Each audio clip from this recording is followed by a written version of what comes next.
The Late Night Alternative with Iain Lee on Talk Radio. We have ways of making you talk.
Yeah, that's the band, guys. That's the band covering En Vogue. How the hell did I not know about that until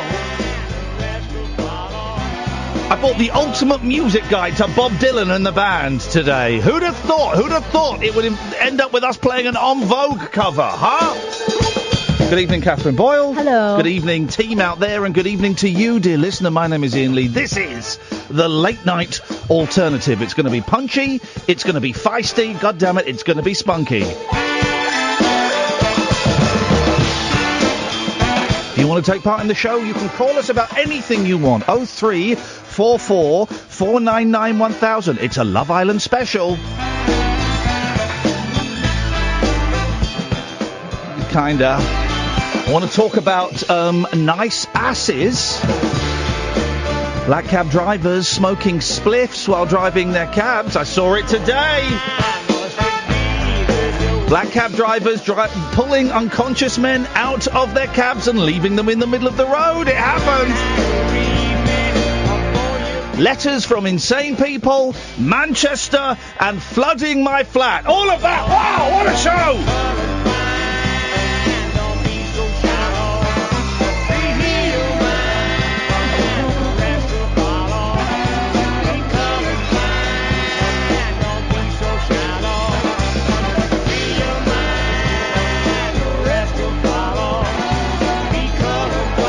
Oh, we get the idea. 0344 499 1000. Let's dive into the calls, and then I've got to talk about some sweet, sweet tale I saw earlier on. Good evening, Phil. G'day, this is Wally Dingo with your Aussie Rose Roundup. In weekend action, it was North Melbourne over the Eagles, Port over the Bulldogs, Hawthorn over the Dockers, Essendon over the Swans, the Cats over the Lions, Carlton over the Suns, and Melbourne over the Crows. I'll see you next week. Till then, check out Matlock Police on YouTube. It's Crawford Gold. I will not be checking that out, but thank you so much. Thank you so much for your input. So, driving into work, and I saw, walking on the pavement, I was on the other side of the road, walking in the same direction as me, some tight lycra. I saw the sweetest ass I've ever seen in my life. Right? Now, it was an amazing bum. It was amazing. I have seen nothing like it. I wanted to bite it like a peach. I wanted to spank it. I wanted to lick it. I wanted to just watch it. I could spend the rest of my life just watching it walking in front of me. Right? Here's the twist. It was a fella. It was a fella, right? First of all, it was an amazing bum, and I thought, wow! Then I looked up, and it was just like a really buff guy, quite short, about your height, Catherine, tiny, and I thought, still that ass though. And now, where? Are you asking, does this make you gay? Well, no, I'm not, because it doesn't make me gay. Well, does it? If it does, 03444991000. Did I turn gay on the way in? But I just thought it was so, honestly, Catherine, I wish you'd seen it. I wish you'd been there so I could have pointed it out. It was the most beautiful bottom I have ever seen in my life. It was staggering. It was stunning. And even when I knew it belonged to a guy, I could not take my I just couldn't take my eyes away from that butt. That hot butt. Why the lycra, though? I think, well, he was obviously a gym bunny. He was buff. He was buff. Right. And I've often thought if I were to go gay, it wouldn't be with I couldn't do it with a muscular man. So it wasn't that the rest of the body, the face was unattractive to me. The rest of the body was buff. He had short sleeves on and muscular and a big chest. And it was that lycra. It wasn't even the legs, but I did notice it was that lycra that had like holes down the side, so you can see. Yeah, the vents. Oh God. So it wasn't the legs. It was just, as we say in Greece, oriogolas, great arse. Oh. Yeah. It was out of. Does that mean Oreo biscuits? Are they great or are they arse? No, golas. I'm pronouncing it incorrectly, Greeks. Give me a break. Oreo. Well, I don't know. I don't know. Which part of it is the bum, is what I'm saying to you? The last bit. Oreo is good. Okay. Oreo galas. I can't remember what I said now. Anyway, I'm just confused. Not confused sexually. I'm not going to go home and, put up a picture of Elvis Presley and Marilyn Monroe and start playing with myself and see which side my eyes are on at the last stroke.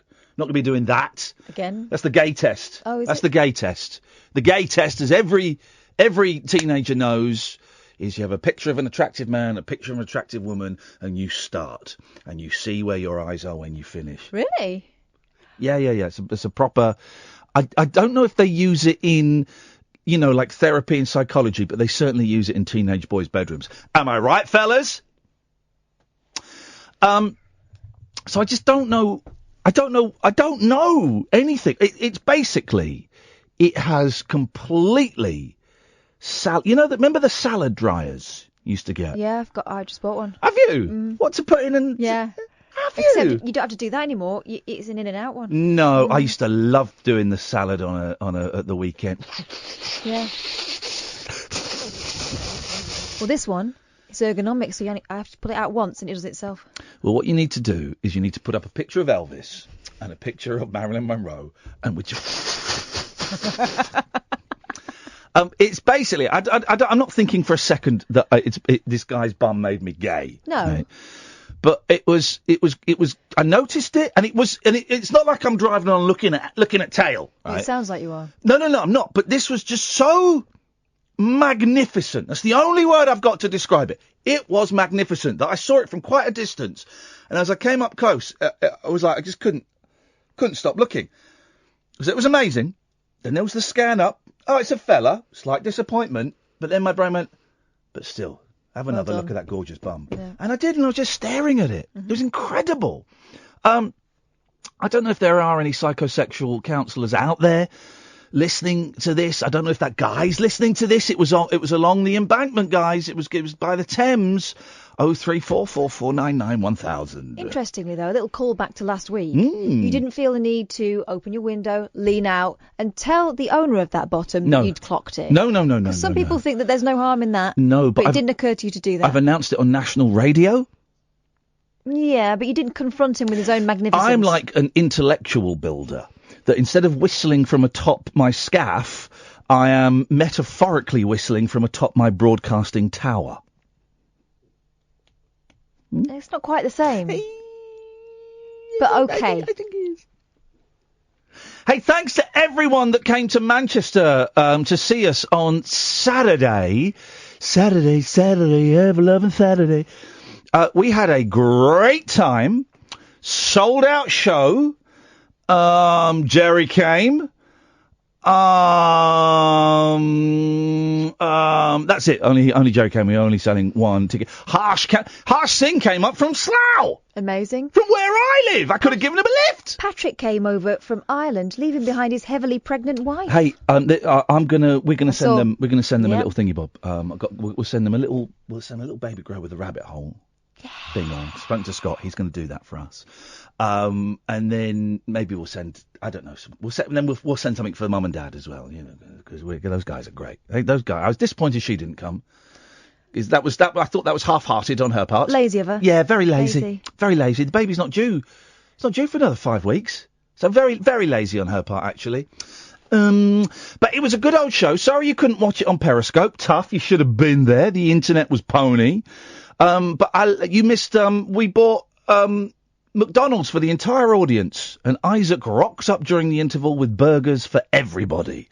And even I noticed some blokes that weren't in the audience took some burgers, but it was that kind of vibe. It was a loving vibe. We did including the burger thing. We did like a 2.5 hour show and came away with about 80 quid each. We are old school. We're troopers. But yes. You did sleep in Meryl Streep's bed. That was it. So we got an Airbnb, right? Because it's kind of, if we're getting 2 hotel rooms, it's like, well, you might as well get a nice apartment for ever so slightly more. Yeah, and in which case we can meet in the living room and have conversations rather than having to meet in, I don't know, each other's bedrooms, which is always a little bit strange. Or just meet in the bar at the Premier Inn. So we got an Airbnb, right, and it was right in the centre of town, right next to a restaurant called Fatso's, right next to Piccadilly Tavern. Yeah, but it was an amazing apartment, and he was saying, the guy said, "Well, you're not the first entertainment people we've had here. Meryl Streep has stayed in here." So we were trying to work out whether she slept in my bed or Ian's. We reckon yours, because you had the posh mezzanine. Mine was the bigger room. So Streep might have been like researching a more humble role. Could have done. So we had a great weekend. Thank you to Chelsea and Phil, who put us up at their house on Friday to do the show. And thank you if you listened. Sorry that it sounded a little bit tinny because my microphone decided not to work. But thank you to Chelsea and Phil, who are delightful and who are now friends of the show and friends of ours. Thank you to everybody who came on Saturday, because we're always surprised that people will come and listen to this rubbish. Thank you to John at the 3 Minute Theatre for putting us up there. It's a great little venue. Thank you to Jenny and Chris for running the brilliant Annie's restaurant, where we went and had lunch on Saturday, and then we went and had brunch on Sunday. Great place. 03444991000. Oh, Richard, you were at Manchester, were you? I was, Ian. Catherine, hello. How are you doing? Hiya, Richard. Which one were you, Richard? As if you can't remember. The tall, ugly one. I know which remember. Catherine to remember. Not Catherine from that description, of course, but it's Richard. Lawyer Richard. Oh, it's Richard. Lawyer Richard. Yeah, absolutely. Although you've been having some difficulty with the lawyers today, I understand. Oh, man alive. Can I just say, I tweeted, buying a house and getting divorced is quite stressful. And loads of people then replied, yeah, well, you're lucky to buy a house. Some people are homeless. And then one person went, yeah, well, I've never even been in love, let alone married. So Get stuff, loser! I don't want people who've never been in love following me, you squares! You were giving away hamburgers, you couldn't be depressed. We were giving away hamburgers. It was, but,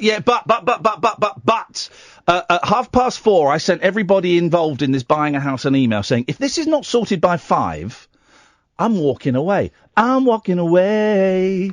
At 4:47, we exchange contracts, and I get the keys tomorrow, Richard, to the farm. Good stuff.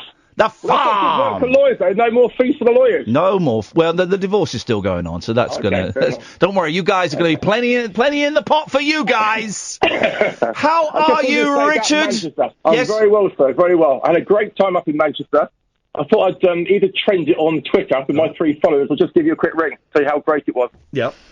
Well, very kind of you, man. Very kind of you. No, it was excellent. It was excellent fun. It was a very long drive up there. Yeah. Unfortunately, it's a bit like a drive-through. All right, mate. That isn't anything to do with us. You made the decision. You and Harsh and all these people. You can't blame the travel time on us, guys. All right. No, that's true. All right. That's true. Yeah. No, that's true. But it's very well worth coming along. It was nice to see Jerry there. Yeah, and, good Jerry. Yeah. Did it. Although we didn't made a very good political statement about not feeding him. We didn't give him a burger. That's terrible. Richard, it's good to see you. Scott's just let me know as well. You bought loads of merch as well, so thank you very much, man. It's appreciated. Cheers, Madiz. Ta-ta. Bye now. Bye, Richard. 0344 499 1000 is the telephone number if you want to give us a call. This is the Late Night Alternative with Iain and Kath on Talk Radio. Neon lit night talk for torch singers, trolley dollies, and train wrecks like me. Never know just where the conversation will take you. What I'm going to say sounds ridiculous. The Late Night Alternative with Iain Lee on Talk Radio. 0344 499 1000. So driving into work, as well as seeing an amazing ass, right? I just can't get over it. On the M40, I pulled up alongside a black cab driver, right? And he had a cigarette on the go. And I thought, oh, that's naughty, because you're not allowed to smoke in workplaces. No, even though it's his cab. Even though it's his, you're not allowed to. I've seen a couple of cabbies having a fag out the way. I personally, bother me. But it's against the law. Yeah. But I tell you what's double against the law is when that cigarette is a spliffington. He had a fat, and I'm talking fat. When I used to roll joints, they were quite slim, but they were packed, but they was. This was a good old-fashioned 70s fat spliff. A trumpet. A big old trumpet horn dog. Big, fat, dirty, fat spliff with pot in it. And he's driving up the M40, and I'm looking at that thinking, flipping heck. I don't have particularly strong feelings. People smoking pot. It's against the law. Smoking pot. People want to do it. That's fine. Driving while they're doing it. I certainly wouldn't do it these days. But I do think there is a difference between that and drink driving, but I certainly wouldn't encourage it. I certainly wouldn't recommend it. And certainly not if you're a cab driver. A professional driver. Yeah, let's be on the go. Yeah. So we then kind of lost each other a bit, and then he pulled up on the left of me, and I kind of beat my horn, and he looked at me, and I kind of went, player. I just kind of went, what are you doing? And he sort of looked a bit embarrassed, and but yeah, you're smoking a spliff. Didn't you see a bus driver rolling one once? Yeah, I did. Bus driver was rolling big spliff while it was going. While the bus was going, he was rolling it.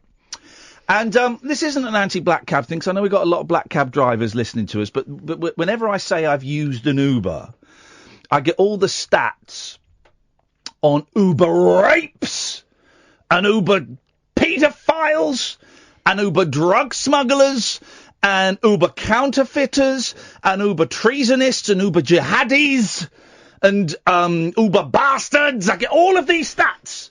And I just want to say, I saw a black cab driver driving into London smoking a doobie.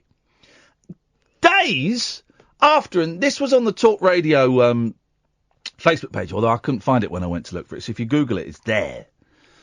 Days after a black cab driver is seen on police footage taken at 6:01 in the morning, pulling up, getting out of his cab. Have you seen this? It's incredible. Getting out of his cab, going to the passenger door, pulling an unconscious black guy out of the cab and leaving him in the middle of the road.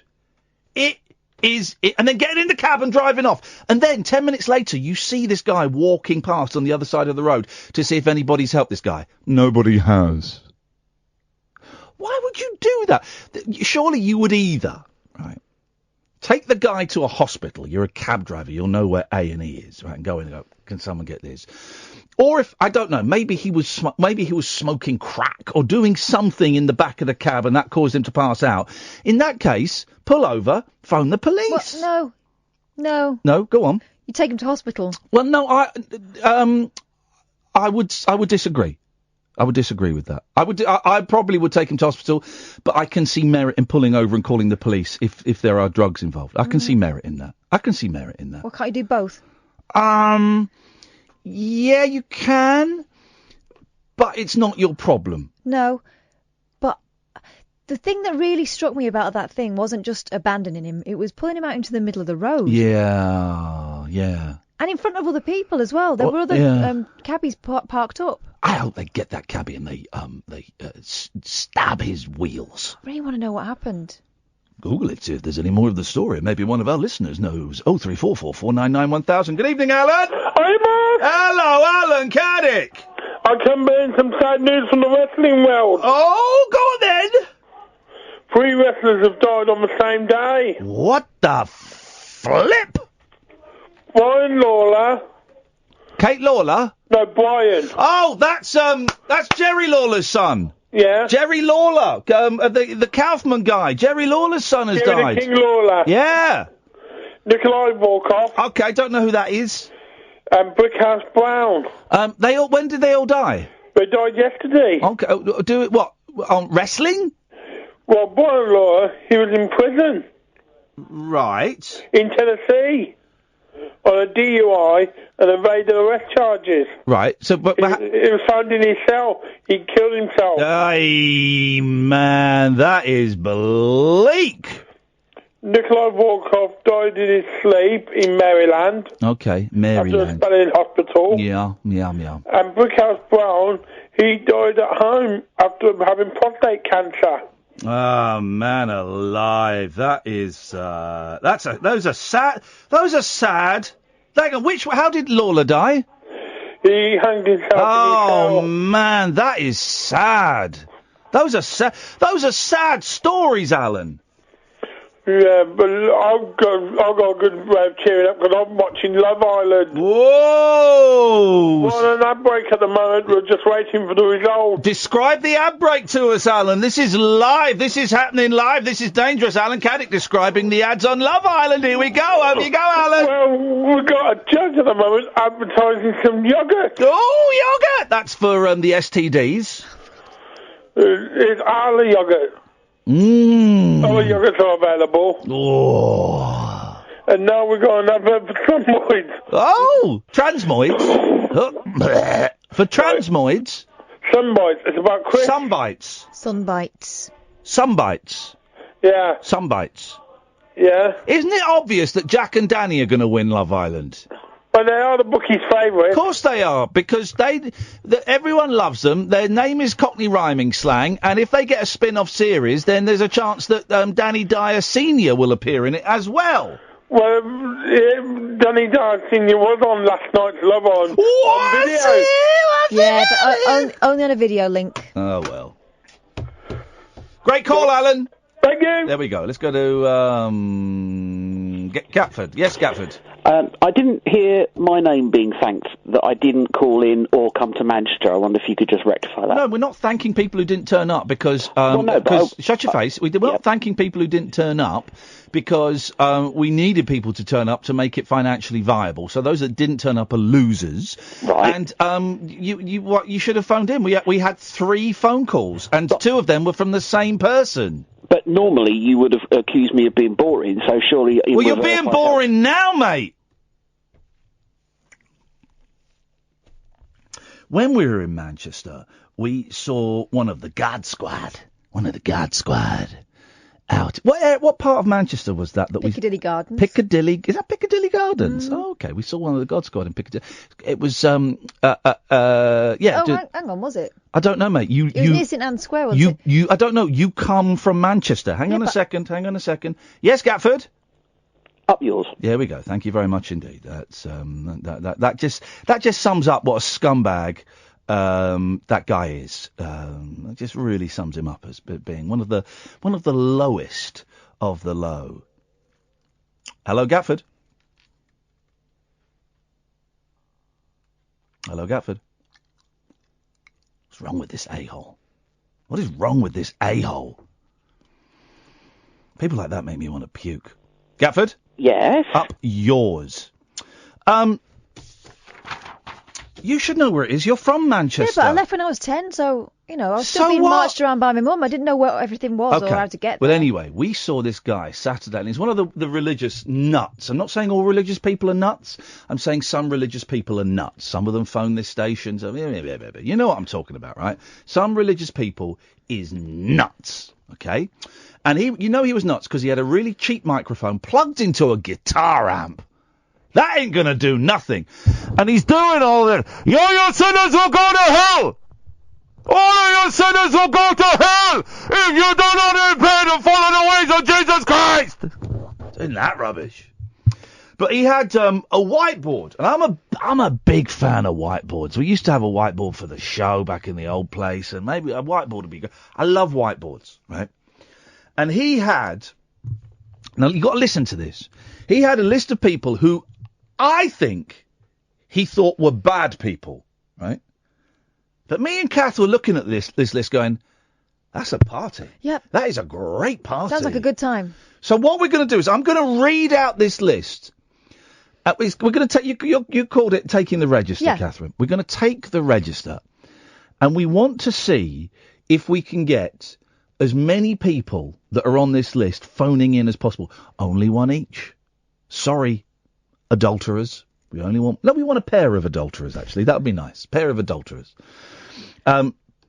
So these are the types of people that we're after tonight, and I think we're going to do all right with these. You reckon we can tick the whole lot? I think we're going to make this. There's about 15, 20 names on here. I think we can do this, because let's be honest, our listeners are very unholy. Yeah. Unholy listeners. We'll play a quick trail, then when we come back, we'll read the list out. 0344 499 1000, the late night alternative. It's Godless with Iain and Kath on Talk Radio.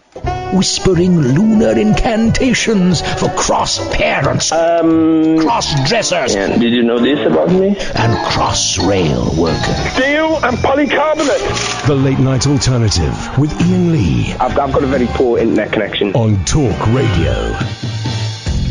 0344 499 1000. So this is the list of people we want to call in tonight. If you feel that you match any of these descriptions, then give us a call. It doesn't cost you, it's free for most people. It's part of your package, pennies at most, and you'll get a call back straight away. It's not one of these shows where it's, oh yeah, we might call you back in half an hour. You get a call back straight away. You phone up, you're on the air within 3 minutes, pretty much, unless we've got a big old queue, in which case we'll get through that queue and we'll get to you as soon as we can.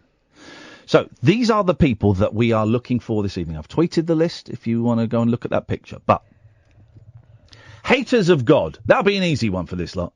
Because this lot are, they're awful people. Yeah, the Antichrists. Yeah.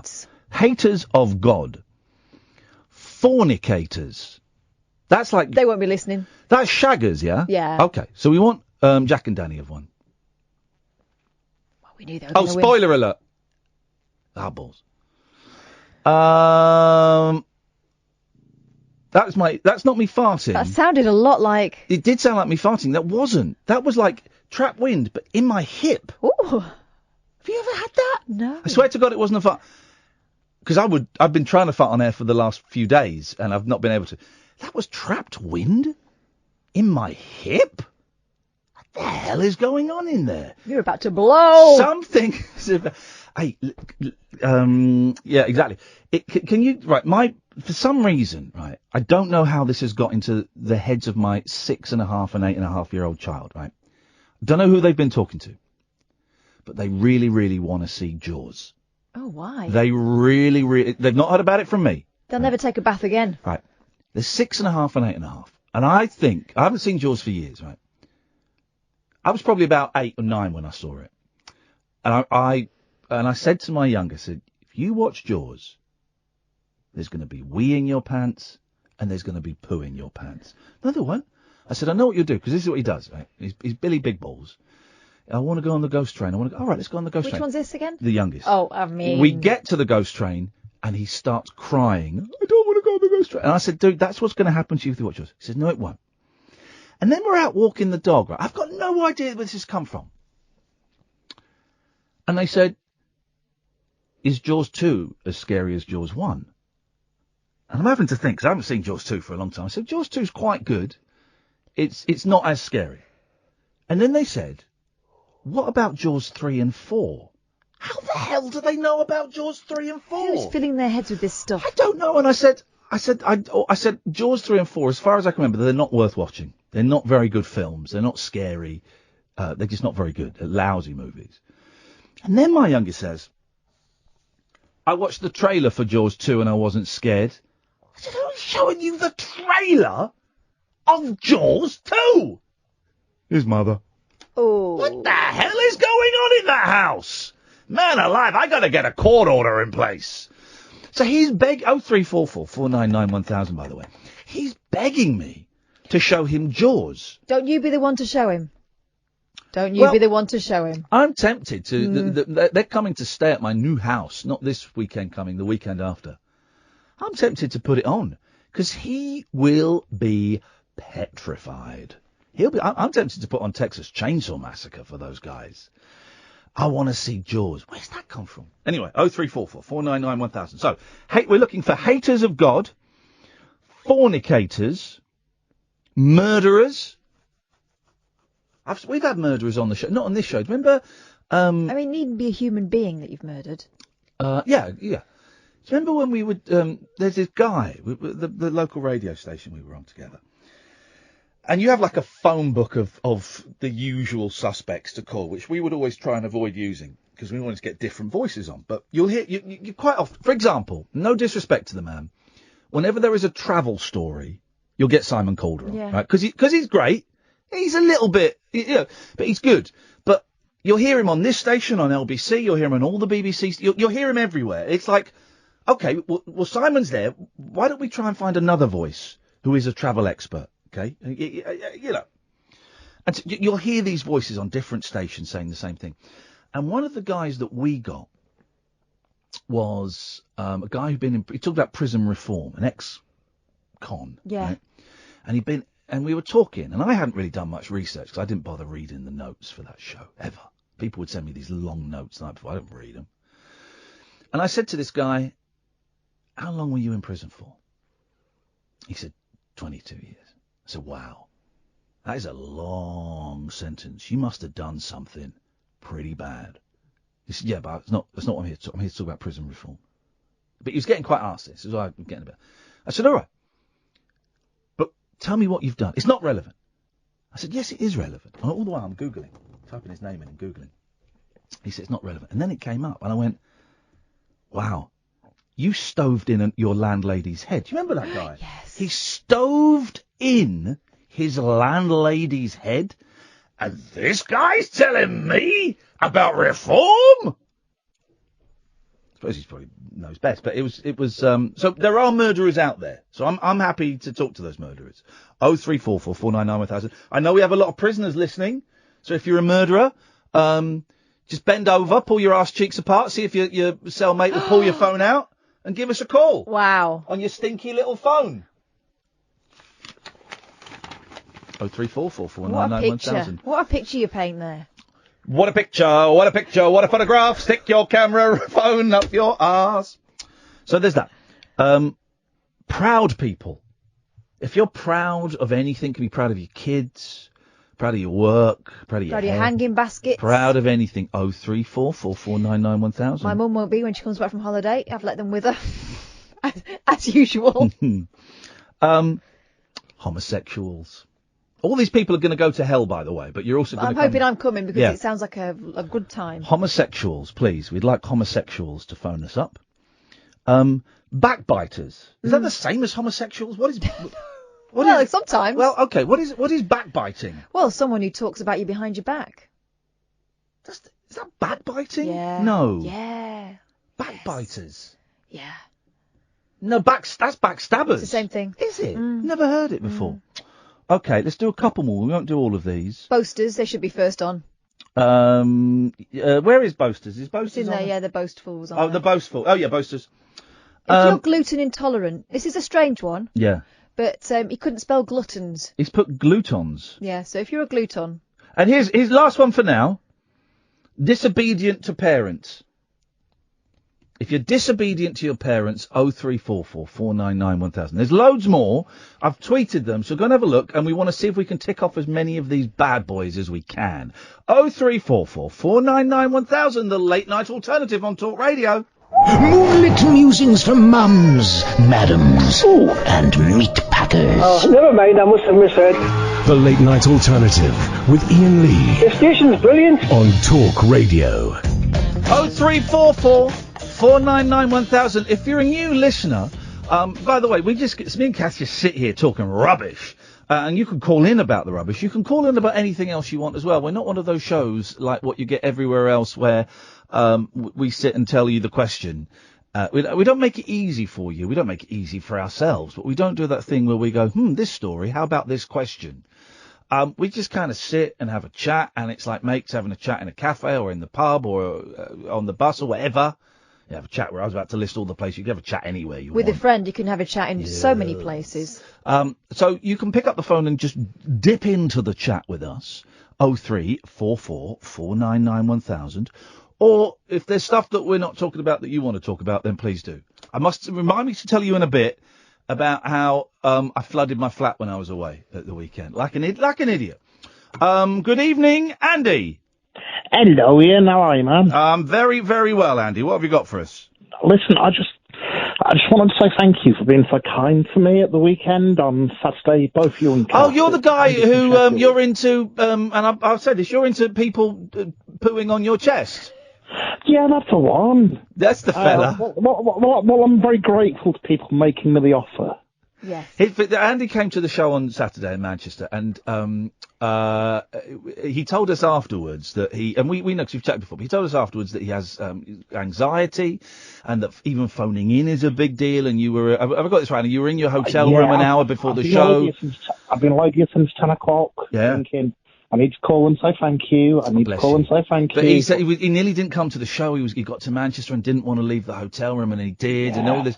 But then at one point in the show, he started flirting with me, and then told me that when he came out as a gay man, he went to the village in Manchester, and got chatted up by this bloke who said, "Can I on your chest, SH1T on your chest?" And he's saying this in a room full of about 80 people. There's nothing shy about this guy.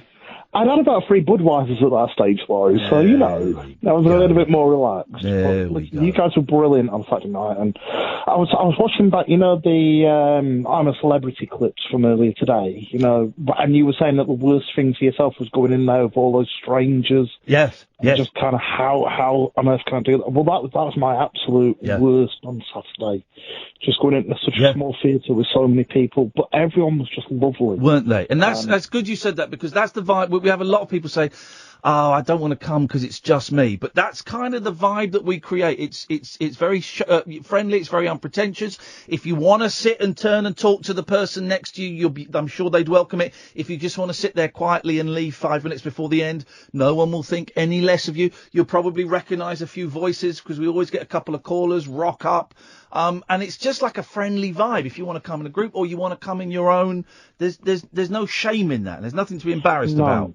No, at all. And I try to do as much stuff as I can, and I try to get out and do stuff, even, despite the anxiety and whatnot. But I met people that I considered friends, even though I'd never met them before. I met a lovely woman called Sarah, if she happens to be listening. Thank you for keeping me company all night. I really do appreciate that. It was nice to see you, man. I'm glad you made it. You guys, all right? Thank you. Love you both. Cheers, Have a Andy. really good night. Ta-ta. Cheers. Bye-bye. Right. A lot of nice people there. They're all the shows outside of London. I dig the shows in London, and we're looking at doing another one before Christmas probably. But the shows outside of London, it's a completely different vibe. Yeah. Completely different vibe. Much more...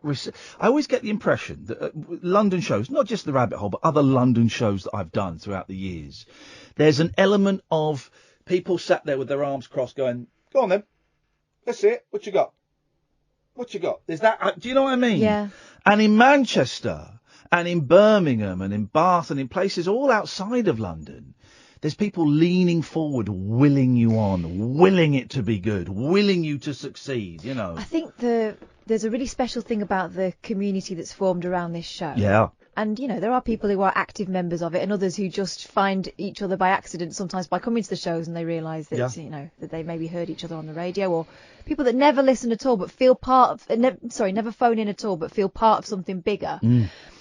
People outside of London are really pleased to see us. Yeah, yeah. That's what it feels like. And I don't know whether it's just that the culture in London is different and the people are cooler generally. Do you know what I mean? Yeah, well, I mean, I don't mean cool as in like the Fonz, but I just mean cooler, more restrained. In terms of their reception. Yeah. I think part of the thing is that, and this might sound patronising, I don't mean it to, but people outside of London are grateful that people are coming to see them. You know, we played in front of 70 people. You know, it's in a tiny little yet beautiful theatre.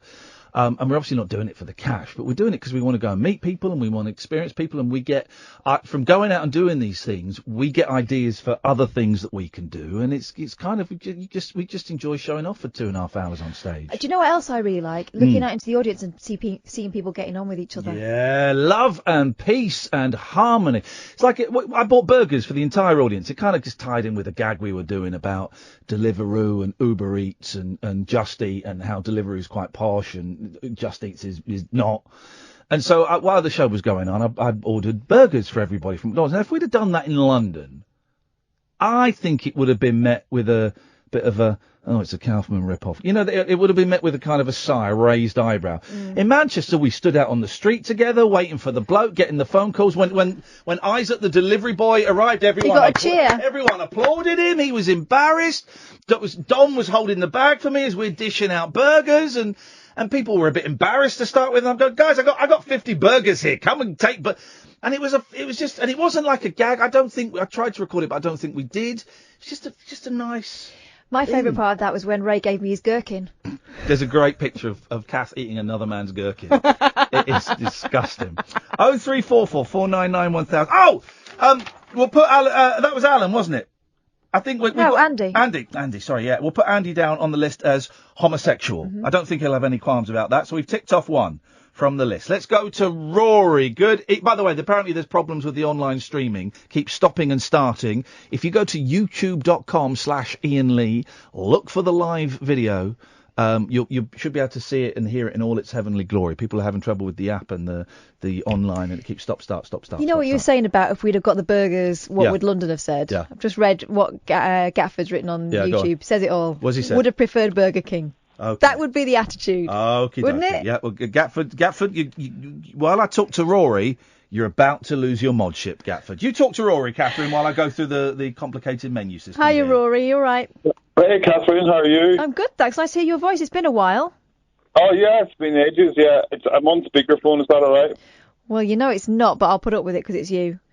But my phone is really close to my phone. My mouth is really close to my phone. Still on speakerphone, it makes it echoey and annoying. Pick up the phone. Unless you've had your hands chopped off for stealing. Wait a minute. Have you had your hands chopped off? I don't know. Yeah, there we go. No, I haven't. Why couldn't you be bothered to talk normally? What? Explain yourself. Because I'm in my bed, but with my clothes on, and the laptop is there, and I was trying to connect to the thing, and then the phone's on my chest. Oh, I thought it was okay. We're getting quite a picture. It's not okay, mate. It's not okay. Just because you're a regular caller doesn't mean that you can break the rules. It's not that regular. No. So, Rory, what you got for us today? Oh, I'm gay and I like bombs. Oh. Sorry? Boom. We've got another homosexual. Okay, we'll have two homosexuals then. Although. No, we only want one homosexual. God made Adam and Eve, not Adam and Steve. He made Adam and Steve, and he also made Eve and what's another? Eva Longoria. Eve and Neve. Neve. Yeah. It's spelled Niamh. That's just insane. I do feel it's unfair. We've got two male homosexuals and none of the females represented. It's 2018, man. Vix, you're tweeting, Vix. We cannot take tweeted applications. Vix says, so glad I introduced the flatmate, the gem rent, Ian and Flipping Kath. We've been disobedient to our parents by lesbian fornicating while using rolled up pages of the Bible to snort cocaine. What the heck? You got to phone us up, otherwise you can't get on the lift. We cannot accept applications. Sound like they're a bit busy. But thanks for taking the time to type that. Thank you, Vix, and thank you, Jen. You enjoy yourselves. Play safe. Always wear a condom. Well, we can't have you as our homosexual. I'll go through Although he did just boast about it. What are the other ones? I'm going to go through it. Here we go. Backbiter, fornicator, thief, drunkard, innocent bloodshed, violent, deceitful. Drunk and violent, yeah. I'd go for drunk and violent. No, well, hang on. Drunk and violent are separate. Are you having drunk? What did I say? Drunk? Yeah, drunkards. It's yeah, right. I do drunkard. You want to be a drunkard? Yeah, I'll be a drunkard. Okay, beautiful. Well, that's 2 ticked off the list. Thank you, Rory. Okay. Cheers. Bye bye. You missed him. What he said. What? I'm gay. I like bums. Is what he said. That's how he announced himself. I did. My ears. I've got like a chat filter on foul language. Really? Yeah, I've got a chat filter on foul language. Doesn't work when it's coming out though, does it? Well, the chat filter is inwards. It's not outwards. Yes, that's correct. I noticed. So that will explain why we haven't got many phone calls, because the online is to cock. Oh man. What a surprise! I suspected sabotage by James Whale, the man who parked like a massive bell end today. You see James Whale taking up the whole car park because he wants someone to kick off and go, James, why did you park like an idiot? I didn't park like an idiot. So you rightfully told me not to bring it up because that's what he wanted. But he parked like an idiot. I don't know, James. I know James is struggling and stuff, and I wish him the best of luck. But don't park like a dick. I mean, seriously, just took up the whole car park, man. The whole car park. Outrageous behaviour. 0344 499 1000. So far we have Andy the homosexual and Rory the drunkard. We're trying to complete this list. I'll retweet the picture again during the news. It was an actual list on a whiteboard in Manchester, written by one of those Christians with a very, very cheap microphone plugged into a guitar amp, shouting about how we were all going to hell. And he had 2 people helping him. One was a rather large gentleman chomping on a sandwich, and one was a young lad who picked up the whiteboard every time it blew over. I wonder if his sandwich was made with the bread of heaven. Let's go to Matt. Good evening, Matt. Hi, Ian. Hi, Kath. How you doing? Hey, Matt. Very, very well. It's nice, kind of relaxed start to the week. I'm feeling good today, Matt. I went and got a haircut. You're standing on it today. Got a haircut. I went and had a massage, and it's really helped my painful neck. And the house has finally gone through. Fingers crossed, I'm getting keys to my new the farm tomorrow, so I can go and see my cows, my herd, my babies. It's a farm. I'm giving up radio to become a farmer. And I'm going to see my babies tomorrow, make sure they're all right. Maybe put my hand up a couple of cows' bums. That's not standard. Why not? Why not? Why not, mate? So these are great times to be alive. What have you got for us, Matt? Well, I'd like to be a gluton, please. You're a gluton. Now, can you tell us why you want to be a gluton?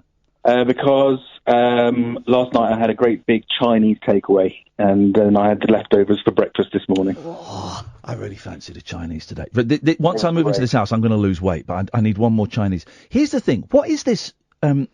What's that chemical they put in Chinese food? Monosodium glutamate. MSG.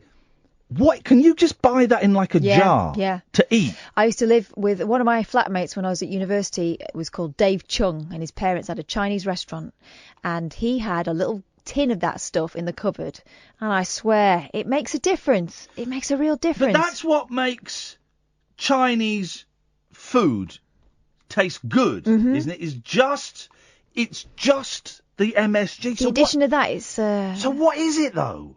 No, I don't think it's what makes it feel good. I think it's what gives it a certain texture. It's more about texture than flavouring, although I think it does have a flavouring element as well. But I think it... Why can't we put it in, like, a roast dinner? I don't think you need to. I think... No, don't tell... Mate, don't tell me what I need and what I don't This need. isn't about what he needs to do. It's what he. Why can't you mix it in with the gravy of a roast dinner? Well, you probably could. Yeah. I imagine it's a bit like using corn flour. Could be. It's that starchy thing that it does, isn't it, Matt? I was also wondering if I could get a potential claim in for Pride as well. I'm the guy that took the photos, and I'm quite pleased with how they came out. So I was wondering if I could get a little bit of a shout out for those as well. Yeah, let's give Matt Charmless Nurk a shout out for the wonderful black and white photos. Although the one of me with bug eyes is offensive. Sure about that one, but I thought, well, it's different.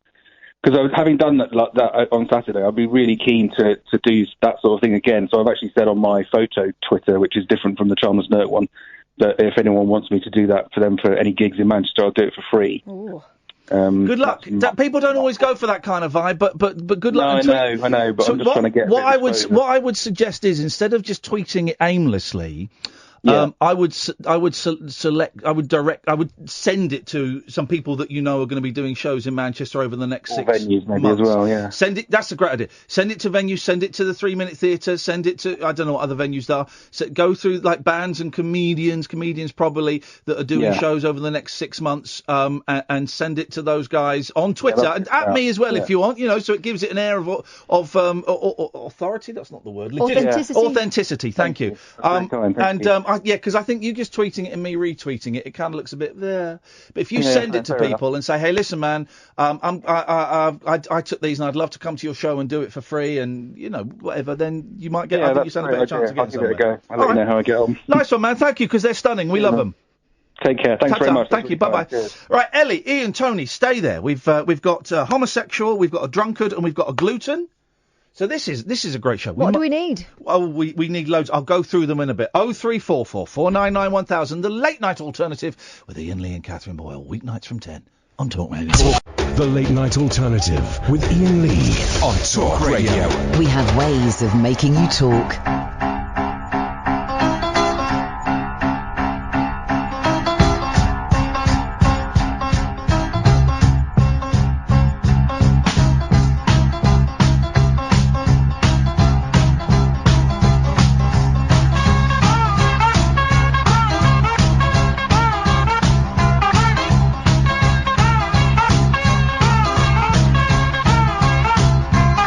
Well, I'm tired, I'm nervous, I'm bored, I'm stoned.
This actually isn't that bad. I was playing this because I was told it was terrible, but it's actually quite good. Oh, by the way, we've been called out for being racist, Catherine. I'll come to that in a minute. Any ideas who that was? Any ideas? It's a song called I'm Horny, I'm Stoned. Oh, yeah. It's The Doors after Jim Morrison had died. Wow! Wow! I hate The Doors, but I love I'm Horny, I'm Stoned.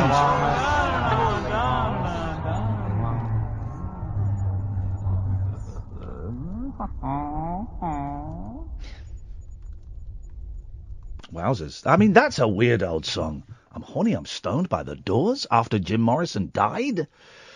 I quite enjoyed that. 0344 499 1000 is the telephone number. We've got our register, which we are going through of all different kinds of. We're looking for, so far we've got a homosexual, a drunkard, and a gluton. We're looking for strife, thieves, boasters, wickedness, innocent bloodshed, discords, unforgiving, violent. I don't know what that says. Disobedient parents. Extortioners would be great. 0344 499 1000 is the telephone number. Andy wants to share his homosexual duties with Rory. Let's keep it. It's a lot of work for one person. Come on, guys. Yeah, someone said that apparently linking MSG with Chinese food is racist. Because you can use it anywhere. Okay, where is it most famously used? Anywhere. Because I'm not a racist, Catherine, but you appear to want to. You've had it pointed out to you. It's not racist. I think it's racist of you thinking that. Hey, I tell you what, did you hear the Bob Mills show last night? No. Got a little bit, Jeff. Did it? Yeah, it did. Because there was Bob on, and there was an old, I think he was American, maybe Canadian. I think he was American guy. And there was a young New Zealand guy on, like proper young. I'm guessing early 20s, right? And I kind of missed a bit of it because I was drifting off a bit. But this older guy talked about... Well, someone said something, and and people thought that was racist, which it isn't. And the younger guy went, yeah, it is. That's racist. And I don't know what the point was.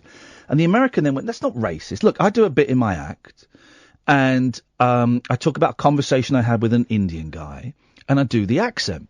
Now, that's not racist. And the Kiwi guy's going, yeah, that is a bit racist. And then the American guy said, I do a bit about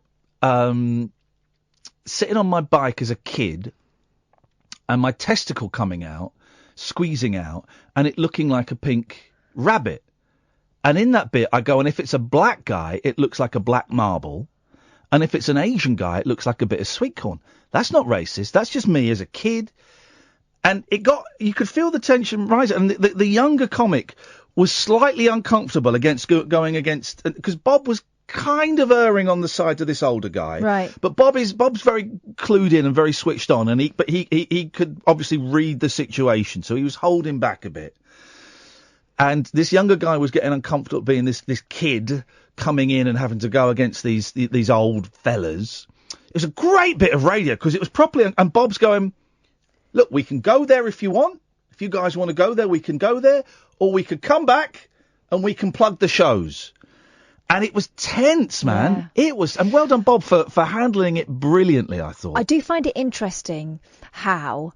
until very recently, when there was a whole controversy in America, it was only in the last couple of years about the character Apu in The Simpsons. Yeah. And people saying, do you know, actually, we're not massively comfortable with the way he's portrayed. Up until that point, Indian accents, all that whole thing, you know, I've seen kids' programs with an Indian kid in, and he's doing the full kind of 1960s, 70s Indian voice as portrayed in like things like It Ain't Half Hot and all that sort of stuff that we don't do here now, probably because we're more switched on to the fact that it was used to take the mickey out of people, whereas I think in America maybe, I don't know, the population isn't as big. Oh, it's I wonder whether you can take the mickey out of Mexicans that way in America. Oh, of course you can at the moment. Of course you can. They're building a wall, man. I don't know. I think the Mexican population are rising up about it. No, I think it would be perceived as being. I think it would be perceived as being more acceptable in the current climate. I think it would have taken a retrogressive step. Did you hear about the lawyer in America though, who was complaining about some Hispanic people speaking Spanish video, on the There's a video of him going nuts. Speak English in my country. Do you know what happened after that? Go on. Mariachi band and a full procession outside his lawyer's offices singing to him. Good.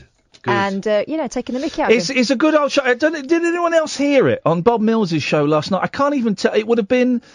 It was before 9 o'clock because it was in the first 2 hours because I know we had a guest after 9. I can't be any more specific than that. I don't really know what I was doing yesterday.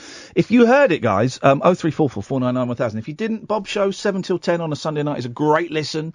Followed by Howard Hughes. I fell asleep during the news in Howard Hughes. The news at the top of the show. I fell asleep. I was gone, man. I was out because of the drive back from Manchester. Like 5-hour drive. It was back. Let's go to Ellie. Good evening, Ellie. Hi. Hey, Ellie. How you doing? Yeah, you're right. I'm all right. Thanks. What you got for us? I wanted to tell you that when I was a taxi driver, I used to have the odd spliff as well. It passes the time. That surprised you, didn't it? It passes the time. What were you, a minicab, an Uber, a black cab? It was a private hire, Private hire. You'd have a cheeky little spliff. In the cab, or would you go out and outside? Bit of both. Really? Wowzers. What were you smoking, hash or weed? Or skunk? What was it? What'd you have going? It was a bit of hash at the time. Oh, a little bit of hash, not going to hurt anyone. Apart from the fact that, it's not the greatest idea, is it, I wouldn't feel that comfortable getting in the back of a cab if I knew the cabbie was stoned. No, it wasn't clever, really, looking back at it. Looking back, it's so bizarre. Everyone's in the family. All the things we are. Smoke a spliff in my car. Did it with Ellie. We got mashed up on weed. Then we drove a family home. Ellie. Can I tell you something else? So it was winter, and I'd done the shift from Christmas Eve into Christmas Day, and it had snowed and all that. Oh, yeah. And I had this drunk bloke, and I was taking him home, and then I knew where he lived, but he said, stop the car, I'm going to throw up. So I stopped. He opened the door, and he was, messing about, not throwing up. Messing about, not throwing up? Oh, God. Yes. Wasting time, And I just, went out, got hold of him, and, just left him lying in the snow. Oh, what? But I wouldn't have... Were you stoned at the time, Ellie? Were you stoned at the time? No, but honestly, I just watched him, and then he got up and then started walking off. So he could have died. He could have died. I wouldn't. Well, I'd be on your list as a murderer then. Well, I'm trying to find what you fit on the list. I'm going to put you down as unloving. Would that be okay? Unloving? No. Are you a lover? I am. I'm a lesbian lover. A lesbian lover? Oh la la! Well, we've got homosexuals already, and lesbians are put down. Oh, in that case, you fit wickedness. Yeah, I'll be wicked. For both your lesbian-ness and leaving a man to die in the snow. That's quite wicked, I think. Yeah. But you also are forgiven, because I think, if I'm correct, you're the person who brought us Shaggy Pony. Oh! I'm the Shaggy Pony, yeah. Flipping it! Well done, well spotted, Catherine. Excellent work. Ladies and gentlemen, many of you have been asking who this is. Shaggy Pony. It's Ellie, and she created this. Shag a pony. So it really does all link up. Thank you so much, Ellie. All right, thank you, bye. Bye. I don't even remember what Shaggy Pony was, and I don't want to remember. But Shaggy Pony... A Shaggy Pony. ...is what is going to win us another Sony Award. Can I tell you a story about a brilliant taxi driver I heard about over the weekend? Yeah. My mate Lee went on holiday with his parents when he was about 16 and went out and got quite drunk on booze. This was in... got drunk on booze, was it? Yeah. Wow. In Mallorca, drunk on booze. And he wanted to get home. If you've ever been drunk on booze, guys, 0344 499 1000. He wanted to get home, but he was staggering about and he couldn't walk and he couldn't see straight. And so he hailed a cab to try and get back to his hotel. Yeah. And the cabbie said, listen, it's just there. I'm not going to drive you. And you mullered, I'm not driving you, but it's just there. And he said, I can't get there. He said, well, I'm not coming in my cab. Tell you what you can do. Put your hand on my cab and I will guide you there. And that's how he got him there. He put his hand on the cab and the cab driver drove really, really slowly about, 500 yards down the street. He said, and a couple of times I fell off. And he got out, put my hand back on the cab and very slowly guided me there. He said, and when we got beautiful. there, I paid him his fare. That is beautiful. Isn't that a lovely, brotherly thing to do? That is great work. Brian, Ian, Roger, Tony, stay there. We'll come to you in a bit. 0344 499 1000, the late night alternative with Ian and Kath on Talk Radio. The late night lip service for lovers, loners, and lounge lizards. Well, where exactly is your accent from? The late night alternative with Ian Lee. I've forgotten your name already, excuse me. On Talk Radio. The late night alternative, 0344 499 1000. Tick your Radar Diaries now. Good evening, Brian. Good evening, Ian and Kath. I remember that voice. Yes, it's Vladimir. It's Vladimir from Manchester. Oh, yeah, the traitor. The traitor. Now, Mr. Trump.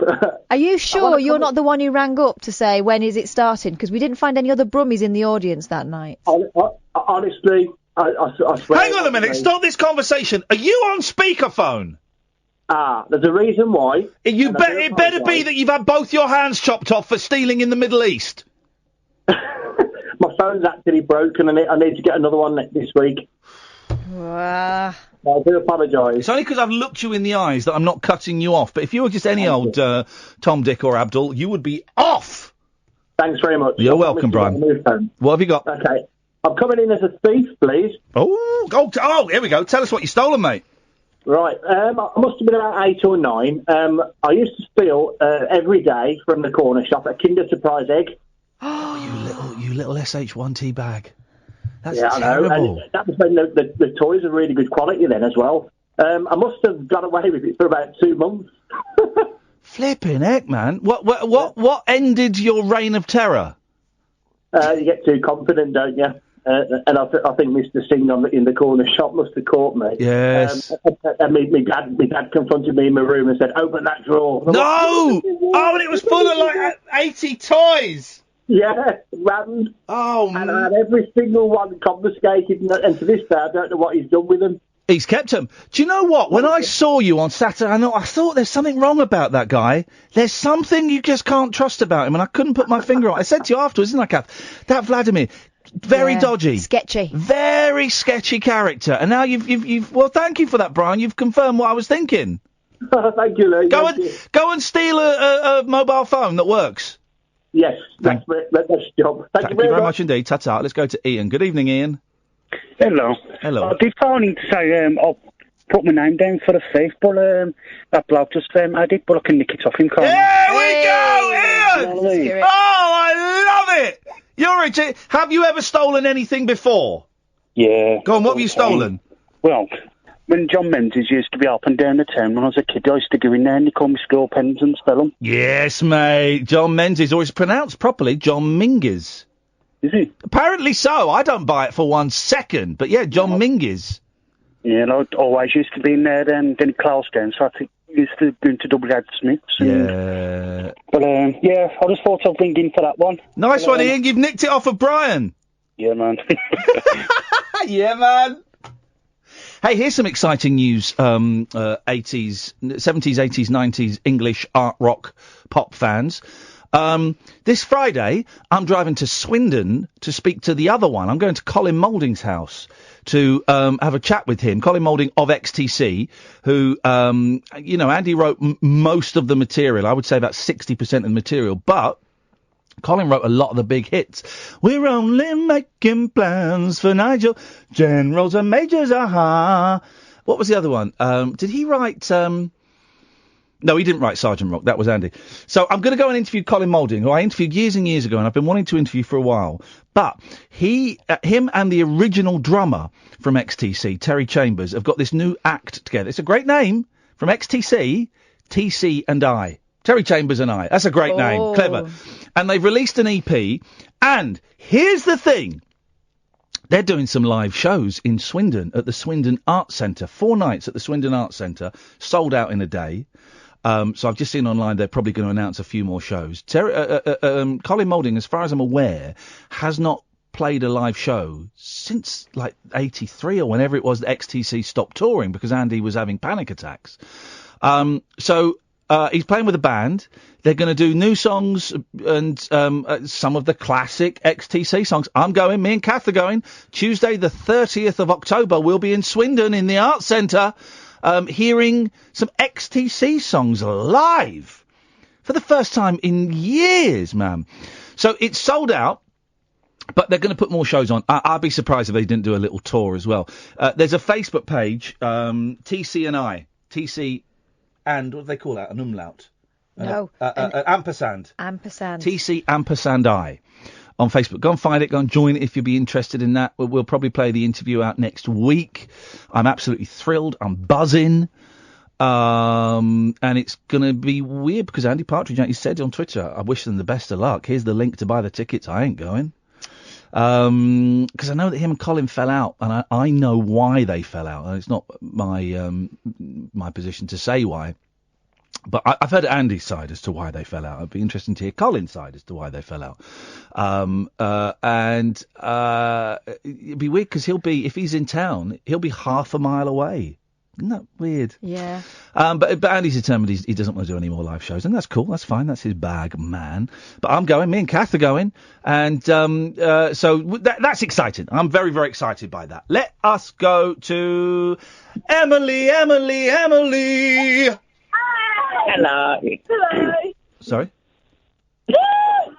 Yeah! Ride 'em, cowboy! Yeah! There's some girls, they're on the phone to me. Emily, yeah, Emily! Yes, my love! Hello! Emily, forget those other losers, it's just you I want, my darling. Okay, you talk about that. Are you alright, Ian? Who's that bloke who keeps talking? We're not interested in him. No, it's all about Emily. What? Have you got Phyllis there? Is there? Phyllis? Right. Shut. Right, Emily. Yeah. I want everybody to go round and say their name. Okay. Ellie. Stanley. Josh. Emily. Emily. Josh is who I was talking about. There's another one. Who's holding the phone? Who's the one closest to the phone? It was Emily. Who's Emily? Me. Right, who's the one who's talking like that? Are you a man or a woman? A woman. No, not you. You're talking like that. The one talking like that. Oh, Josh. Josh, speak. Hello? Yes. Yeah, I told Kath calling me out going, it's a woman, So it might be a smoky woman. Smoky woman. Right, Emily, I want your name, rank and number. What the hell are you doing calling me at work? I told you never to call me here. What?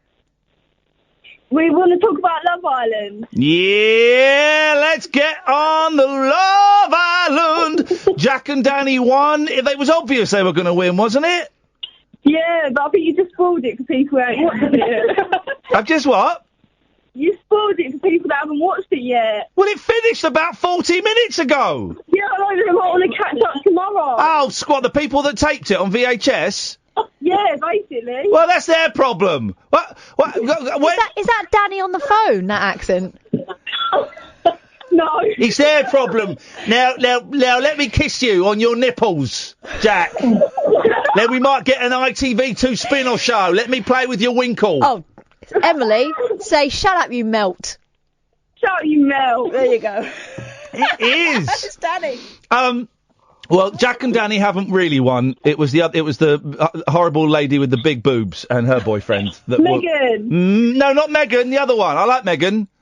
Laura. Oh, why don't you like Laura? Poor Laura got dumped. Loads. Is Laura the one we don't like? You don't like her. Well, I think she's a bit of a whinger, but... We don't like Laura. Her boobs are just... Megan. What? I don't like Megan. Well, I don't like Laura. And I think you'll find most people will agree with me. They like Megan and don't like Laura. No. Yes. No one likes Megan. I like Megan, so you're wrong. Oh, sorry. No one likes Laura apart from idiots. Oh! Whoa! Sassy. I'm joking. Let's not fall out. Hey, it's called Love Island. Let's love each other. Let's not. It's not called Angry Island. Are you? What are you going to do now that Love Island is finished after 8 months? We don't know. Are you? I don't know. I don't know what to do with me night. Do you not? No. Can I ask how old you are, Emily? 14. Shut the front door! Really? Yeah. You shouldn't be watching. That's a grown-up show. That's X-rated. We got 6-year-olds here. We're having a party for it. You're having This is Broken Britain. Are they your children? No. Okay, I just wondered how broken Britain actually was, but turns out it's not as broken as I first feared. Well, Emily, thank you so much. It's been a pleasure to talk to you and Josh and the kids. Follow me on Instagram. No, I'm not going to follow you on Instagram. Why would I want to do that? And also, I don't really know how to follow people. Someone sent me a tweet saying, do you read your DMs on Instagram? Huh?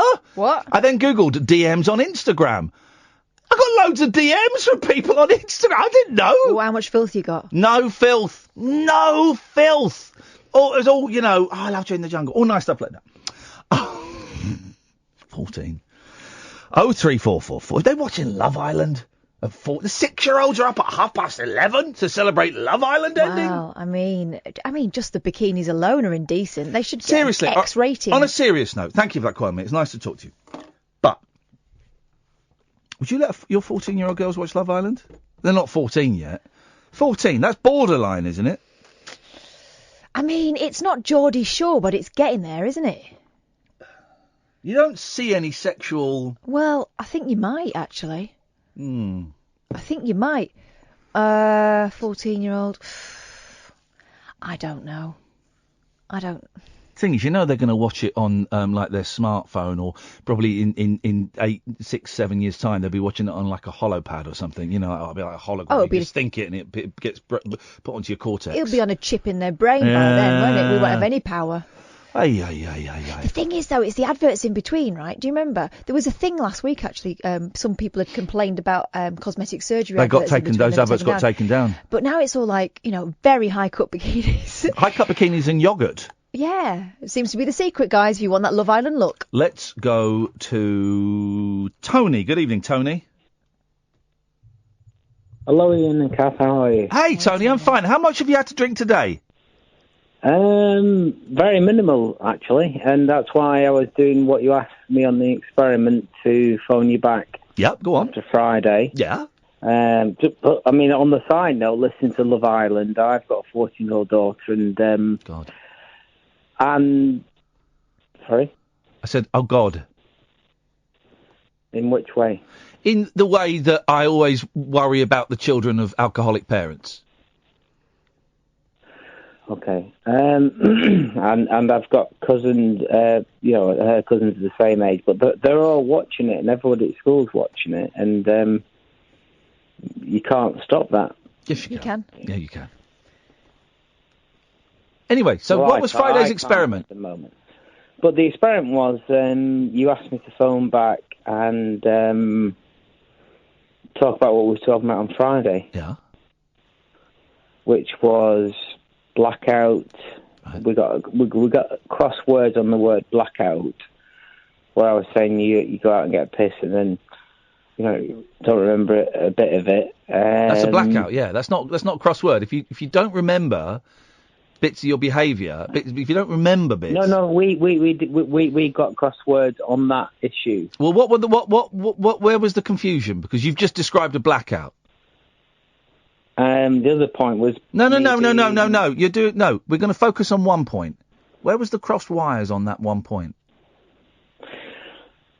Before we carry on, though, I disagree with what you're saying about... Tony, we're going to focus on one point. No, we're going to focus on one point. Don't try and go off on tangents. Where did we get the crossed wires on blackout?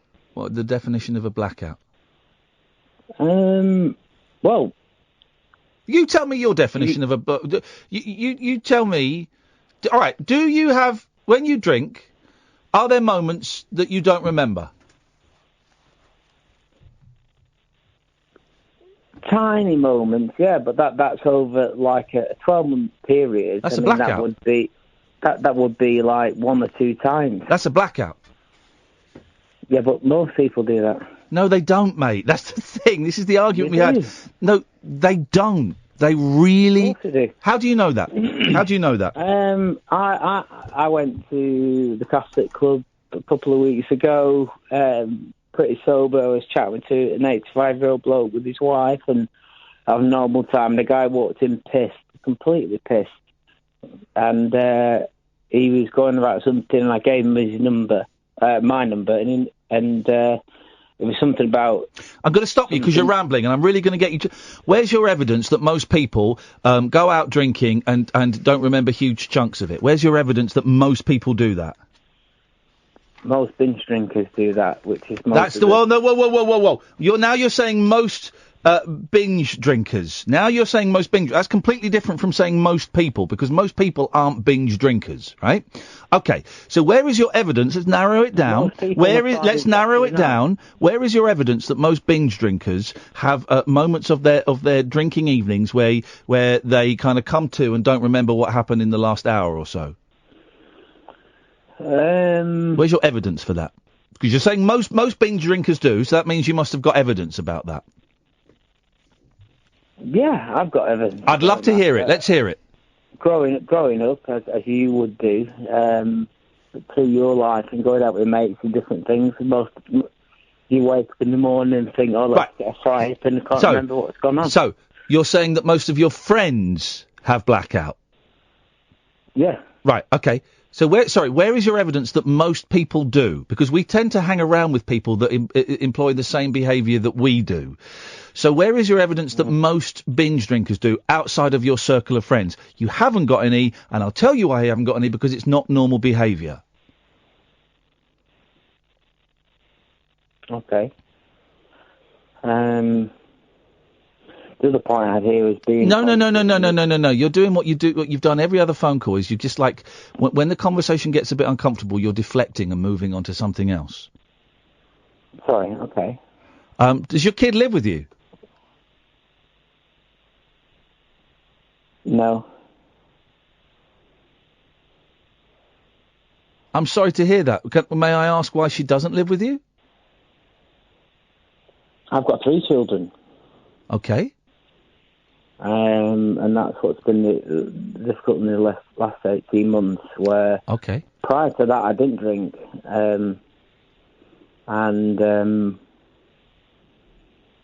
Yeah. So do you see them?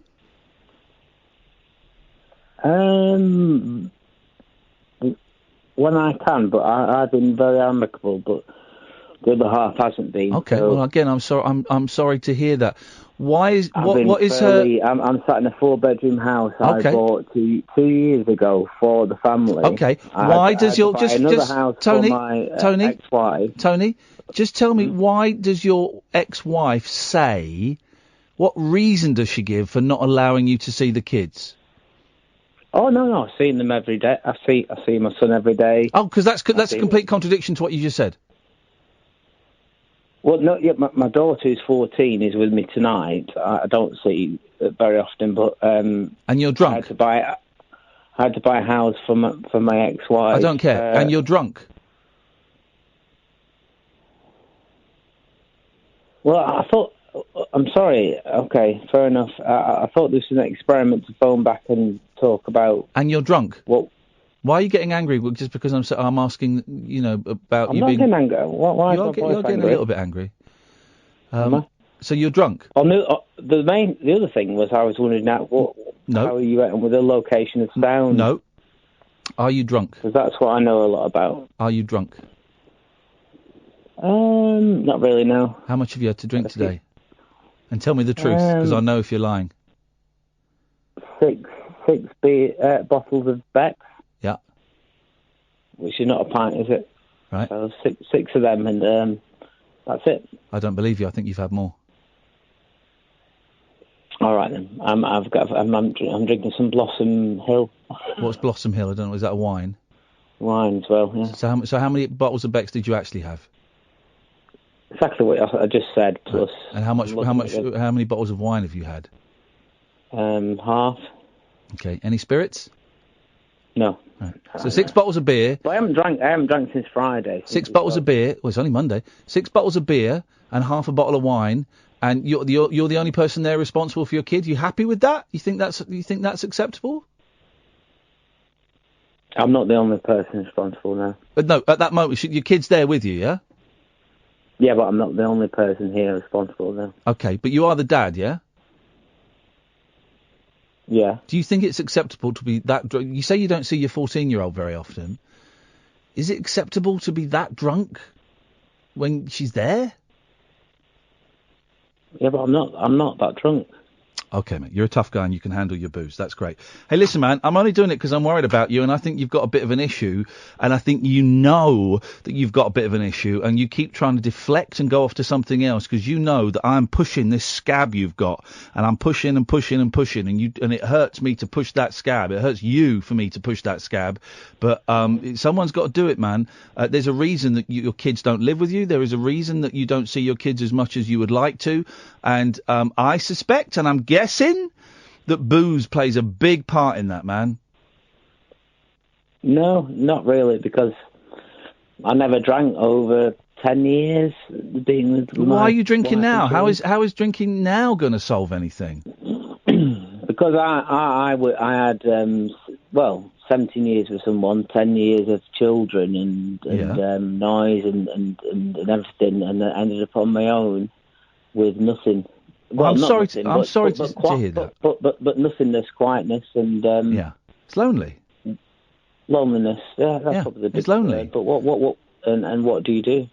I dedicated all my life 17 years to my wife and my children. Oh man. Gave away all my friendships, and then now I am for the last year and a half sat on my own.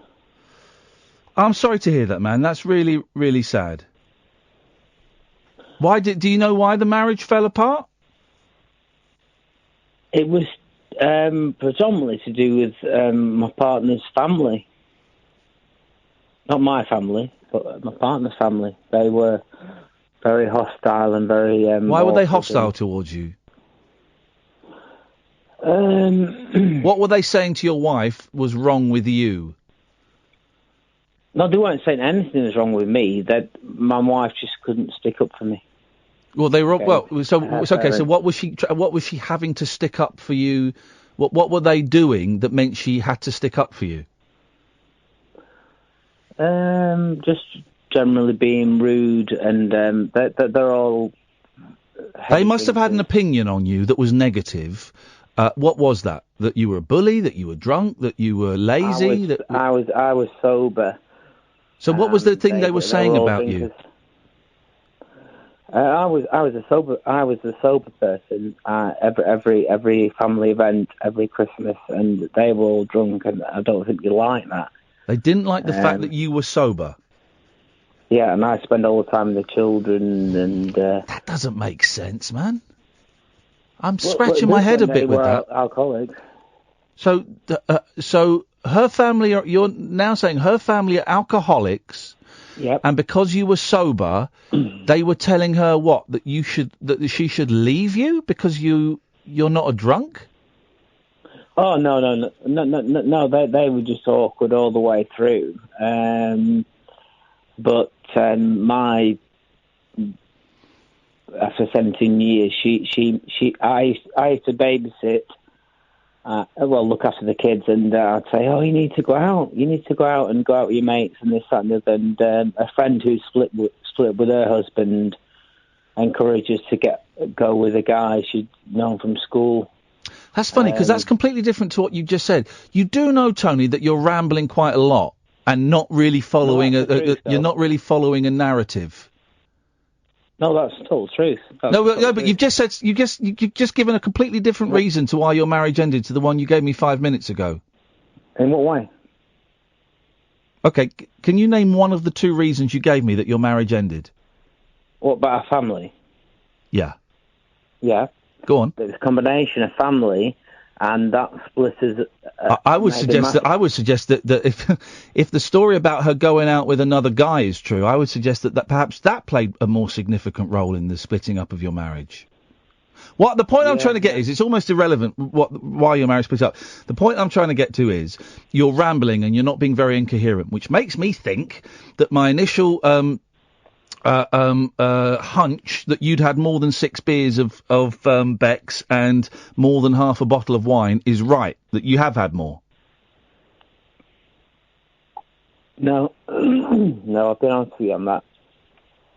Totally. Okay, because you sound I'm not steaming. eating much at the minute. Well, so, you've got to eat, man. But I was just wondering, on the location side of sound, did you manage to see about the reflection filter? No, I didn't. The acoustic? No, I didn't. No. All right, man. You worry me, Tony. You upset me. And why? Who else is in the house with you and your kid right now? My mum. And is she sober? Yeah, of course she is, yeah. She's great. She's an angel. What does she think about your drinking? Maybe she can't see it. Well, she knows I don't normally drink, and it's going. I've been going through this 12 months of nightmare, so she's probably a bit of both, upset and. All right.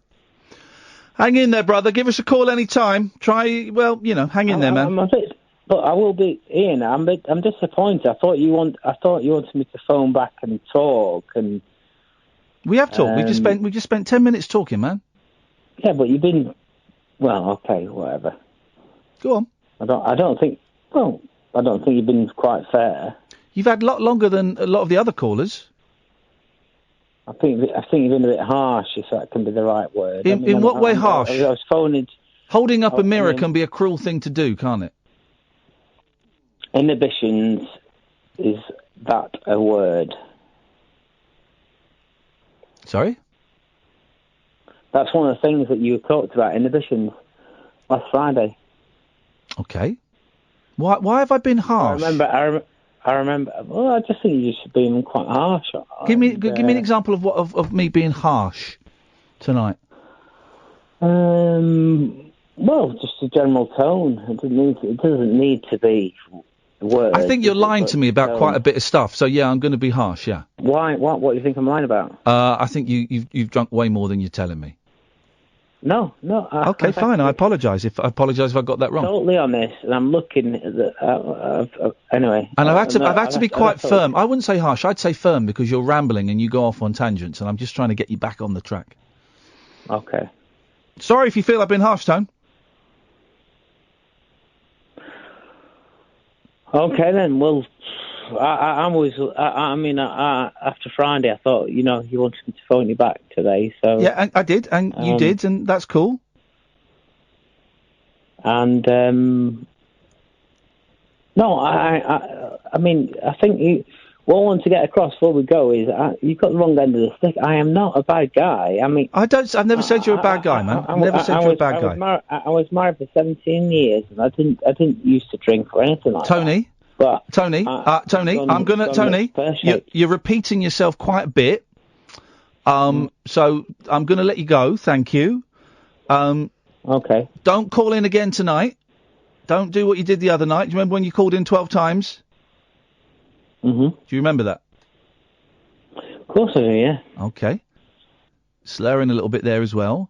I'm not saying these things to shame you or embarrass you. I'm just hoping that some of this stuff is going to lodge into your noggin at some point. That was a massive point that before we even spoke was what we spoke about on Friday really hit home.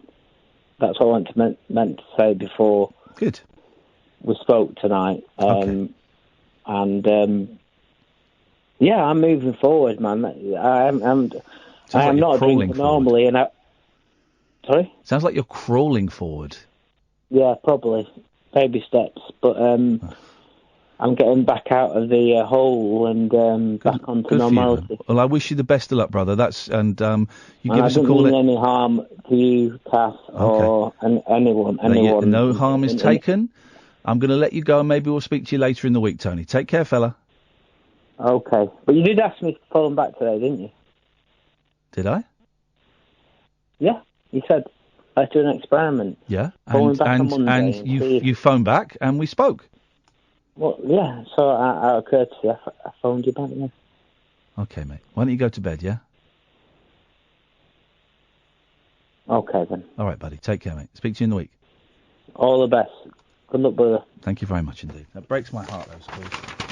Breaks my heart. This is Talk Radio.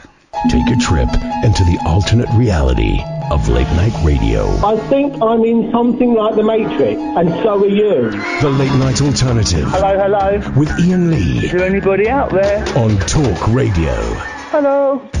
0344 499 1000 is our telephone number. Catherine, the number for Alcoholics Anonymous. This is the free national helpline, 0800 917 7650. That's 0800 917 7650. So, went away on Friday to Manchester, blazing hot sun, and left the windows of the flat I'm in open. And I live in it's a loft, right? So it's those Velux windows. So it's windows in the roof. Mm-hmm. I left them open because it was hot, and I thought this heat wave was going to last forever. Yeah, you didn't bring a coat, did you? I didn't bring a coat with me. Went up to Manchester, had a great time, and it rained a bit. Thought nothing of it. Got back to my flat. 7 o'clock Sunday evening. Opened the door. There was a lake in the middle. A lake in the middle of the floor because obviously there'd been a storm and the water came in.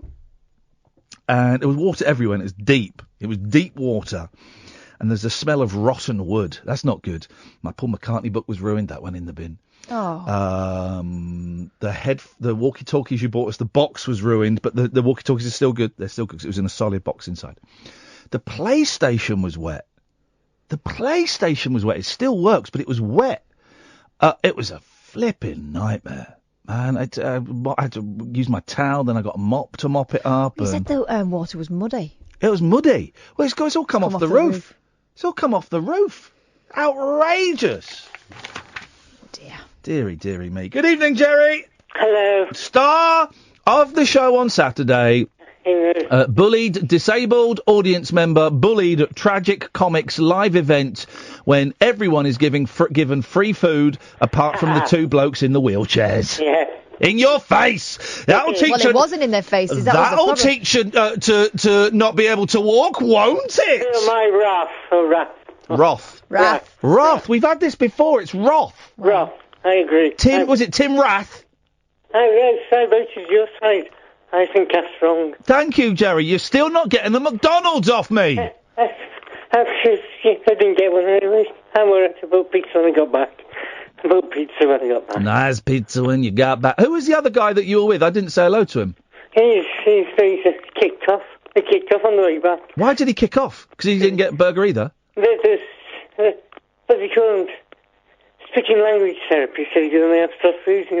Oh, the old soft food because of the language therapist. They said that about my mum, and I said I was going to take her out for Pizza Express, and they went, "Oh no, she won't be able to eat pizza." I said, I didn't say it, but I was thinking, get stuffed. I'll feed her whatever I want to feed her. I'm going to be there. She's not going to choke. She's not going to choke, and if she does, it's about time. And then I'll finally get my inheritance. God damn it! I want that woman to choke on Pizza Express. And then I can sue Pizza Express as well. So I double my inheritance. I want Pizza Express to murder my mother. Sorry, Jerry. Is that plan is supposed to be a secret? Huh? How is your mum, by the way? Yeah, she's all right. I can't get rid of her. We took her to see The Incredibles last week, me and the boys, and she loved it. Incredibles 2's out now. Yeah, but that's okay. We took her to see The Incredibles 2 last week, and she loved it. I want to make love to Mrs. Incredible. And just see the point. I wonder if you can get a Mrs. Incredible duvet set. Because I want one for my new house, and I'm going to make love to it. I'm going to cut a hole in Mrs. Incredible. Oh, my God, right, that's enough. And I'm going to get a rubber glove. Stop it. I'm going to make my own Mrs. Incredible fleshlight. Something sexy about Ow, jeez. Stop it. Something sexy about Velma. Eddie Velma would definitely want my glasses off, stupid. Hey, when we were in Manchester, right, speaking of Velma, and because Barney Rubble's wife was there. Did you see Betty Rubble, Betty yeah. Rubble was there. We found this, we just around the corner from where we stayed, we saw this, like, it was like junk and antique shop, right? And I went, It was mostly junk. That's what it was billed as. And I went, we'll have a little look in there. And we went down, loads of VHS tapes. And by the way, the new house, I've got my VHS recorder is going to be set up, so I'm going to buy VHS tapes, right? And there was loads of magazines and loads of records and loads of memorabilia. And then we went round a corner, there was loads of porn, like old jazz mags from the 70s and 80s. Classic. The hair. Gotta love those hairstyles from the 80s. Hey, just about porn for the blind. Shut down. They've taken down the Porn for the Blind website, which is it's people, for those who don't know, it is people describing pornography for blind people. It's great. It's a domain will survive. Can you not buy the domain and do some And it's all stuff like, the builder is loosening his pants. His erect penis is being removed by the busty blonde. She is... It's all that. It's great. But they took the website down, man. Pornfortheblind.org. They're taking it down to the domain. Just run out. Can you not buy the domain and do it ourselves to get it cool? I just don't know if there's enough money in me narrating Porn for the Blind today. I don't know if it's work I'd be proud of. I know you get all these audio books and things. I don't know. I don't know. I think there's a reason they're blind. I wonder if we can get Stephen Fry involved. Yeah, that'll be great. If there's because there is a way. What's it called? Is there a thing called like a time machine online, where it finds basically nothing is lost online? This is true. You about to say the Wayback, because that's from... The Wayback. I think it might be called the Wayback. Is it? It's something like that, right? And it will find you old, deleted web pages. It's like, I saw my first ever website I had from like whenever it was, 2001. So if someone can find Porn for the Blind on a Wayback machine, I think it is called a Wayback machine. It just made me think of Peabody and Sherman. Yeah, I think it is. Anyway, have a look for it, Kath, and we'll see if we can find it. Jerry, anything else? No, thank you for sending a great show. Nice to see you on Saturday, mate. I'm glad you managed to get there. Yeah, take it. Up your bum. David Babcock. Oh, yeah. We're going to put you on the register. I'm sure you're probably on the register already. No, that's libelous. So far, we've got Andy as the homosexual, Rory as the drunkard, Matt as a gluton, Ellie is wickedness, Brian was the thief, but then Iain came in and stole it, so he's now the thief. Other things we've got are covetous, idolaters, backbiters. Idolaters. No. Yes, backbiters, boasters, liars, fornicators, disobedient to parents. What's fornicators? What's what? What's fornicator? Means fornication, means having it off. So that probably... I could include electrical goods. Yeah, my confession is linked to that, so... So we'll put you down as a fornicator, shall we? Yeah. Okay. Well, I'll tell you what, David, you stay there. Right. And we'll come to you... Oh, have you found a Porn for the Blind? Yeah. Send me the link. We'll come back. We'll have David Babcock, and we'll have pornography for blind people after the break. This really is a rip-roaring roller coaster ride of a... You got that? Is the website. That was it. Yeah. I'm sending you the link. 0344 499 1000. The Late Night Alternative with Iain and Kath on Talk Radio. The Late Night Alternative with Iain Lee on Talk Radio. We have ways of making you talk. Did ask for a bed, but never mind. Right, here we go. This is Porn for the Blind. The clip begins with a woman sitting in her car as she consults with what appears to be a male auto mechanic. The camera is situated in the passenger side facing the driver's seat, our angle thus keeping her fully in the frame and our view of the man being only what is visible from the driver's side window. He greets her, and she informs him of an unknown problem with the car. The scene cuts, and the woman is now looking down at the handbrake. The man remarks, "It sounds like it could be an injector." The scene shifts again, and we see the woman climbing through the cabin of the car, facing the camera, which is still riding shotgun. She is kneeling on the driver's seat, and the camera zooms in to more closely capture her breasts hanging down, the left slightly spilling out of her low-cut lime green tank top. She moans, and the man, not hearing her, mentions something about faulty wiring. The Bang Bros logo, stamped on the side of a still picture of a lime green minivan, glides across a white background, accompanied by the sound of a car horn. The woman is now standing alongside a private swimming pool, completely naked. The camera is slightly below her bust, and we view her at a 3/4 angle. She hops up and down, seemingly in slow motion. Her breasts bounce as she stares out past the camera. The man, off-screen, asks her if this is an early tip, and she lets out a knowing, deviant chuckle. The man appears behind her, also naked, and reaches around and fondles her breasts, commenting on their size. He asks her if she is doing this so she does not have to make a car repair payment. They both bend forward slightly, and while he is mostly obscured by her and the close-up of her breasts, we can see that he is running his hand slowly up and down her leg. They start heading into the house. She tosses him a question, confirming that he is willing to have sex with her, and he replies that he is. Yep. The scene changes to inside the house. Scenes of the two engaging in various sexual scenarios flash in quick succession.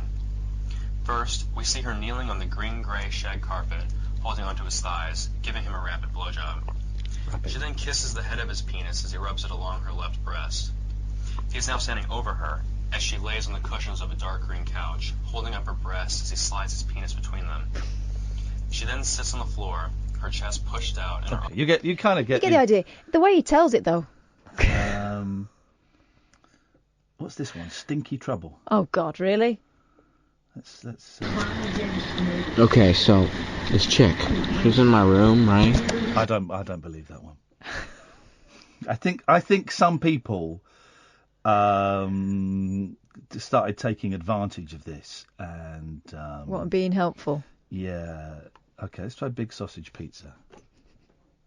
Does it work? My Big Sausage Pizza doesn't seem to work. Porn for the Blind presents Big Sausage Pizza. This is a proper one. This is a 35-second preview clip located at http thin crust pepperoni tasty sausage, whether you ordered it or not, and we deliver. Scrolling down the page, pictures of various girls are shown reacting to the delivery man, who is sitting on the couch giving a thumbs up to the camera. There is an open pizza box on his lap.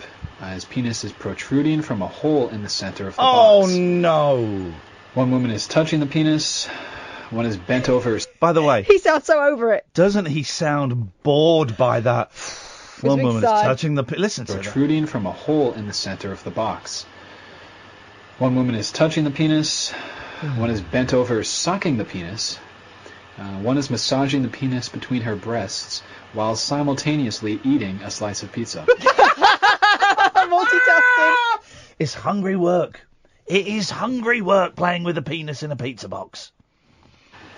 Okay, we're starting the clip. Here we go. A young man knocks on the door, and a blonde woman, 20-something, in a pink blouse and a ripped denim skirt, she's tan, answers the door.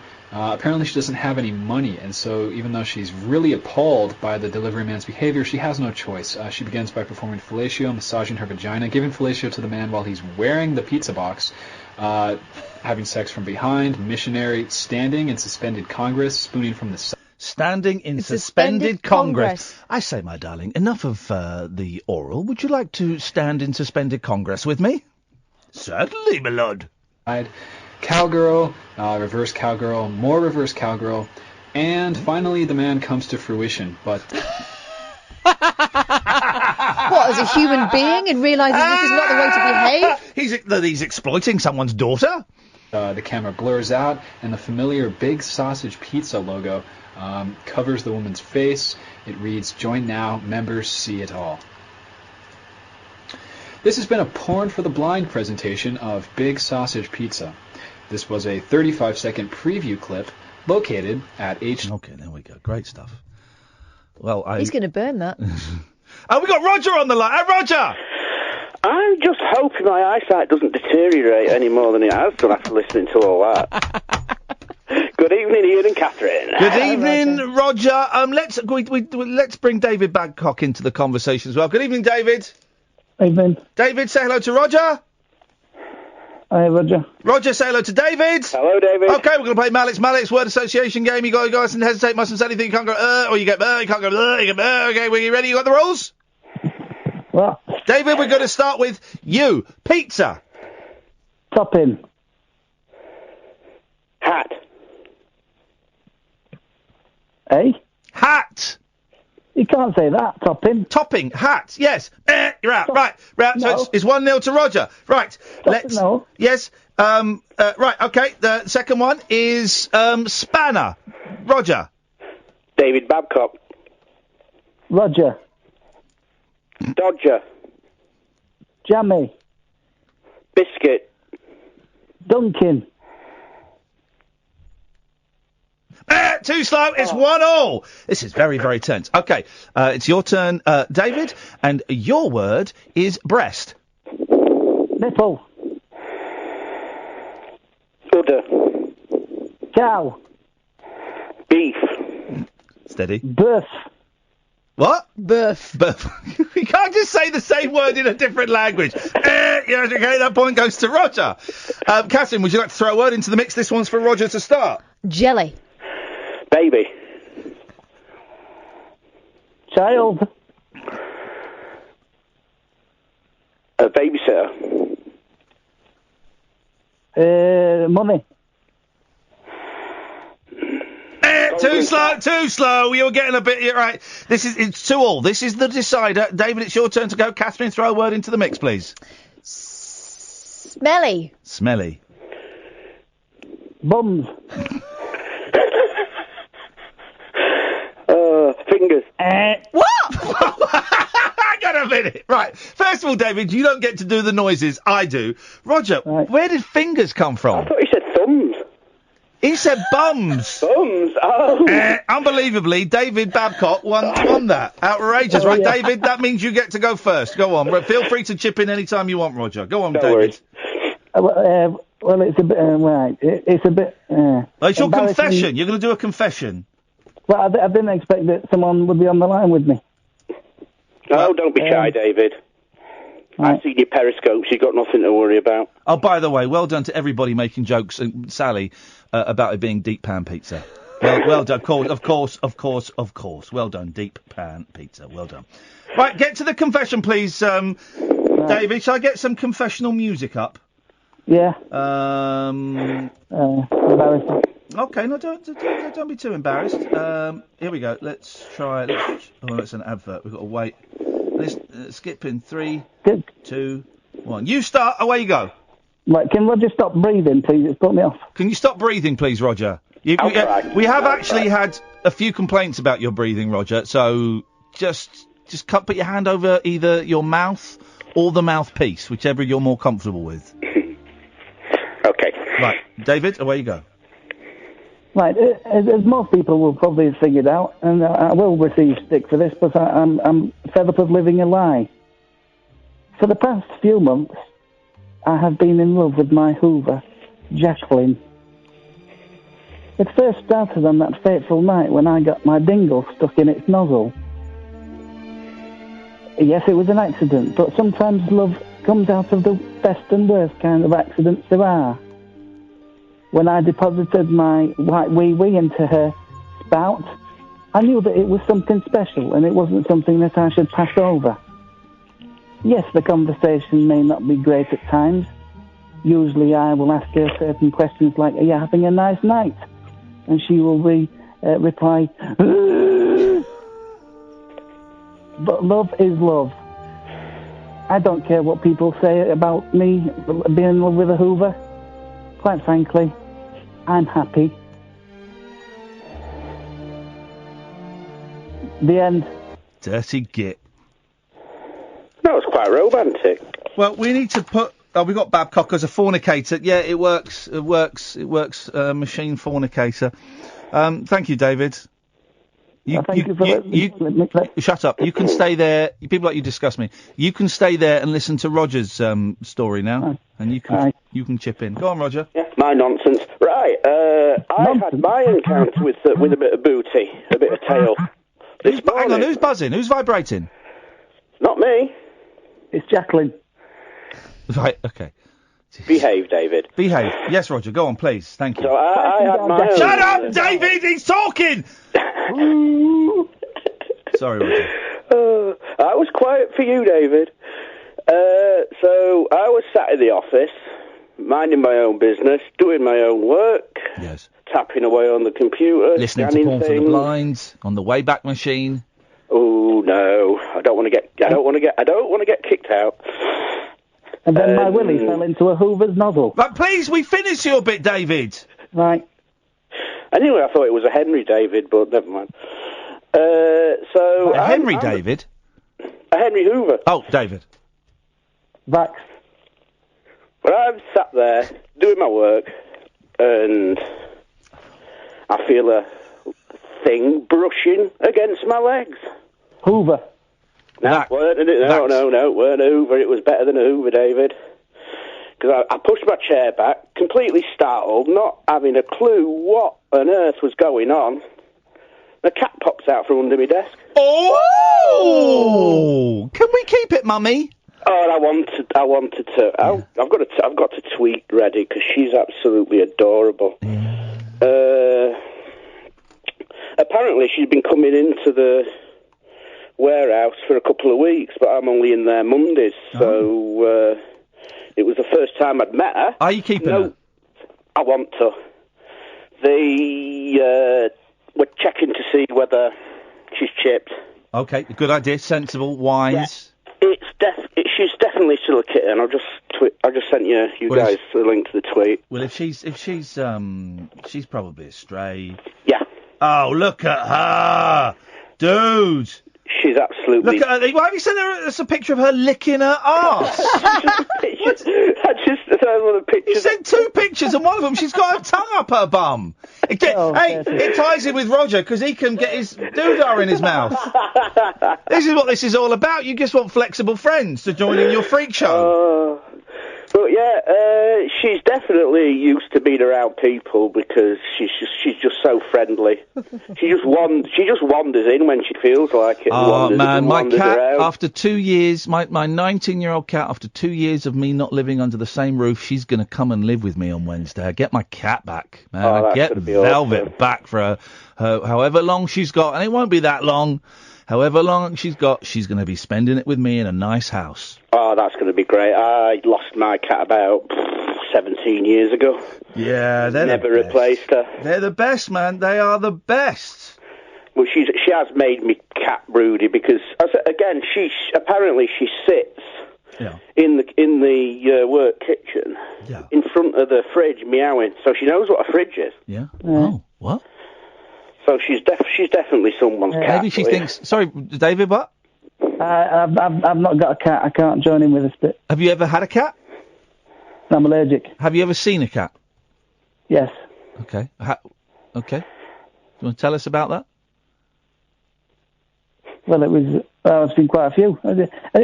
No. Roger. But yeah, so we're checking to see we're trying to find out whether she's... put her in your bag, take her home, who cares? Shoot her with a tranquilizer dart, and take her home. If we can't find out whether she's got an owner, I'm tempted. All right, Roger, listen. Sorry. Go on. Does a lion count as a cat? No, it doesn't. Tony? Hello. What are you calling in for again, mate? I thought I said don't call in again tonight. Oh, I thought you... I had a missed call from you, so... No, you didn't. No, you didn't. I suppose the switchboards had a missed call, so I thought I'd phone back. Well, we apologise if that was the case. How's your mum doing? She's good, but I mean, on the topic we were talking about... We've finished talking for tonight, Tony. You had longer than most people get, so we'll speak later in the week. Yeah, but I've just been inside and spoke to my daughter and my mother. I thought your daughter was asleep. No, she's not asleep. Oh, you said she was asleep. No, I never said that. Right, okay. And your mum's there, is she? Yeah. Okay. They were like, "You've done nothing wrong, Dad." Especially what you've done, in the last year. Okay, listen, Tony. I've told you, mate. We've spoken already. You've had longer than most people get. I've got a half full switchboard, so it's unfair if I let you ramble on again and make up stuff again tonight. Okay? But I will be happy to talk to you later in the week. I wasn't making anything up. I'm just phoning. Personally, I don't believe you. You certainly don't believe the line about you getting a call from us, because you didn't. So listen, we'll speak later in the week. Okay, well, it's fine, but I know that I just wanted to phone you back to tell you that everything's okay. Okay, well, I'm glad to hear that. Okay. Night. Look after yourself. That ain't going to be the last call. This is Talk Radio.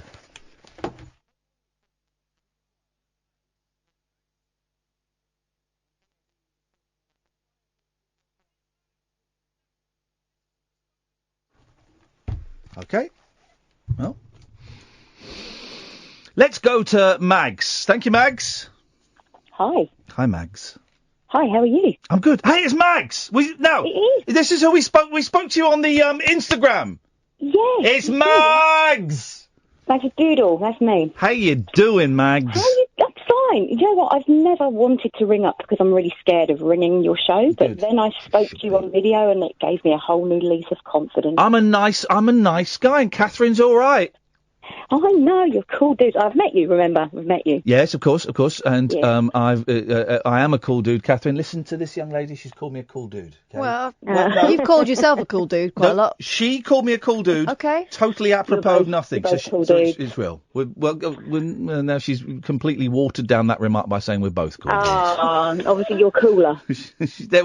You're kind of, okay. I don't know. The thing is, though, would you want to be cooler or would you want to be hotter? You know, it's a bit... It's difficult, isn't it? Difficult decision. I can tick both boxes at the same time. You're right. Yeah. What you got for us, Mags? It's nice to talk to you. What you got for us? No, I don't really know. Good. I sort of just put it on and just thought, just ring up. Oh, good. You've done the right thing. Well, I tell you what. Right, we can put you on our register. So we've got this this picture of this whiteboard that we took in Manchester. It was a devout one of those Christian dudes that had a microphone plugged into an amplifier, telling us we're all going to go to hell unless we repent. And he had a whiteboard written in black, blue, green, and red of people that I think was suggesting were evil sinners. But me and Kath looked like a cool group of people. So far, we've got Andy as our homosexual, Rory as our drunkard, Matt as our gluton, don't ask, Ellie is wickedness, Brian was a thief, but Iain nicked it from him, and David Babcock is our fornicator. So I'm going to read some out, Mags, and you let me know if any of these apply to you. Okay. Are you a backbiter? Oh, what do I bite back? Yes.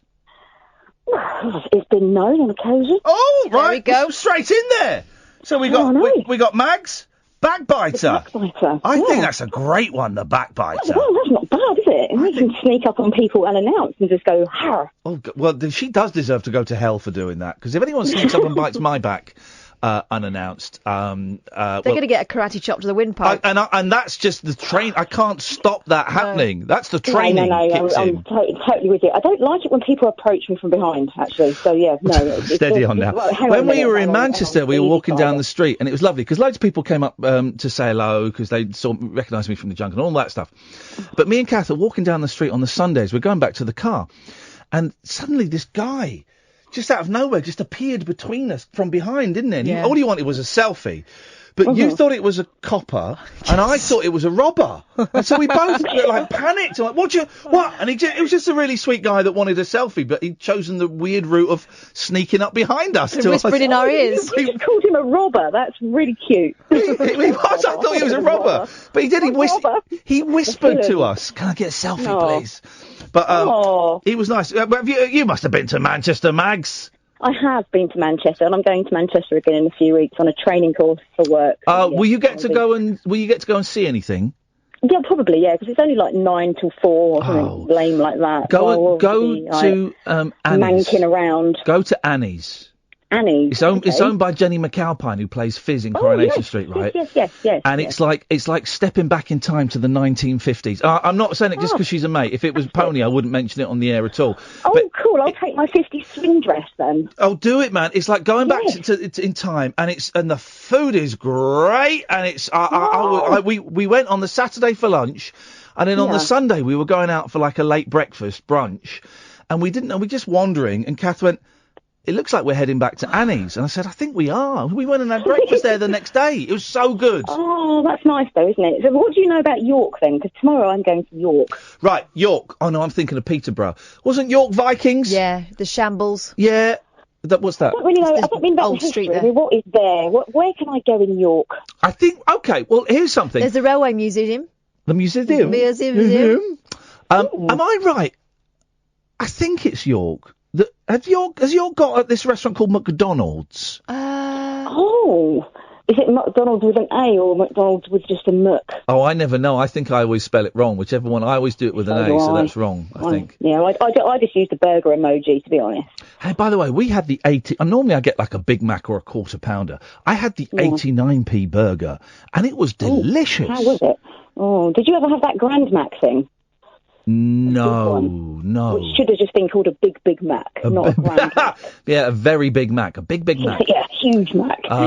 No, I didn't have that. But I must admit, because I was a vegetarian for 27 years, and I'm still... I mean, I'm 4 years into the meat, so it's still early days, but...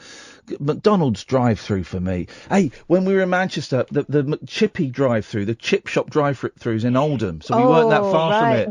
There is a Chippy drive-through. Yes, mate, in Oldham. Shut the front door. Yeah, no way. I know. It's incredible. We had someone send us a picture of it once. Yeah. Oh, that's great stuff. And we were caning the drive-through Starbucks and Costas at the service stations on the way back. Drive-through everything, isn't there? Your car. I love it, man. Who wants to get out and interact with people? I want to drive through.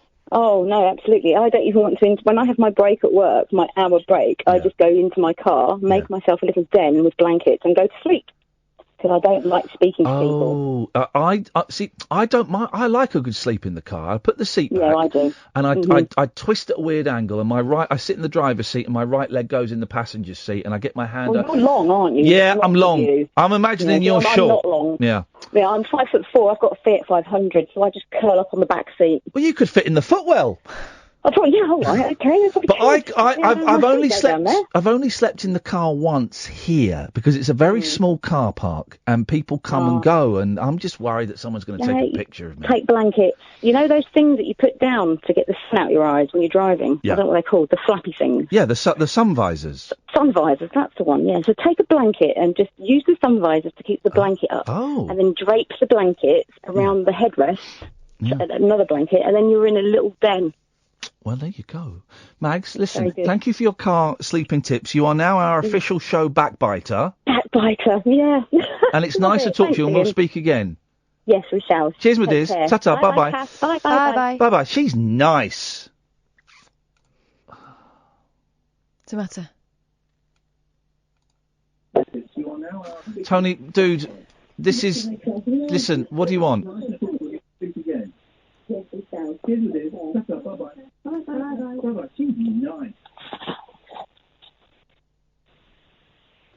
Tony, what do you want?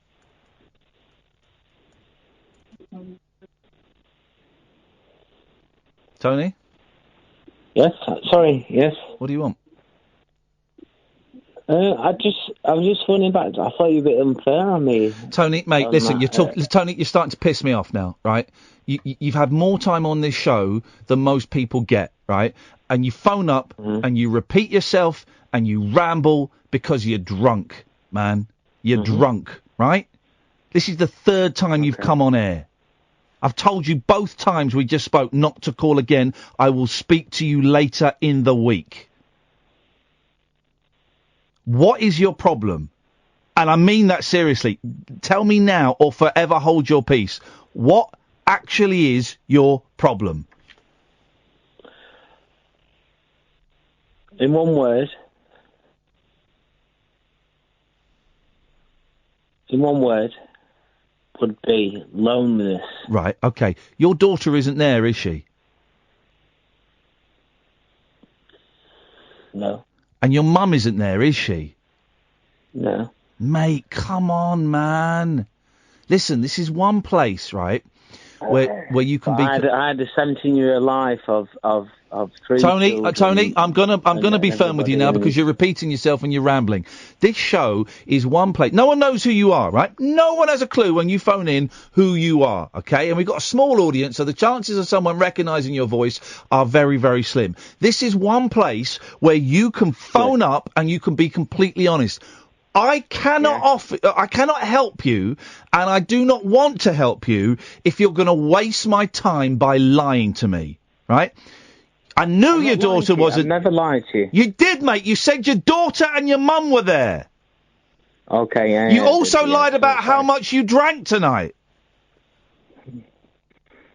Okay, yeah. How much have you drank tonight? I don't know. But way more than you told me, yeah? 12, yeah, well, yeah. Right, 12 bottles of beer. 6 beers and a bit of wine. So double what you said. Yeah, probably. Mate, I'm sorry you're lonely, buddy. I really am, but we can't get anywhere if you don't tell me the truth, okay? So can you try and commit to telling me the truth from now on? Yeah. Because I know when you're lying. I was a drunk. I was more of a cokehead than a drunk, but I was a drunk, and I would lie. And the saying is a cliche, but it's true. You cannot bullshit a bullshitter. I was the best bullshitter out there, man.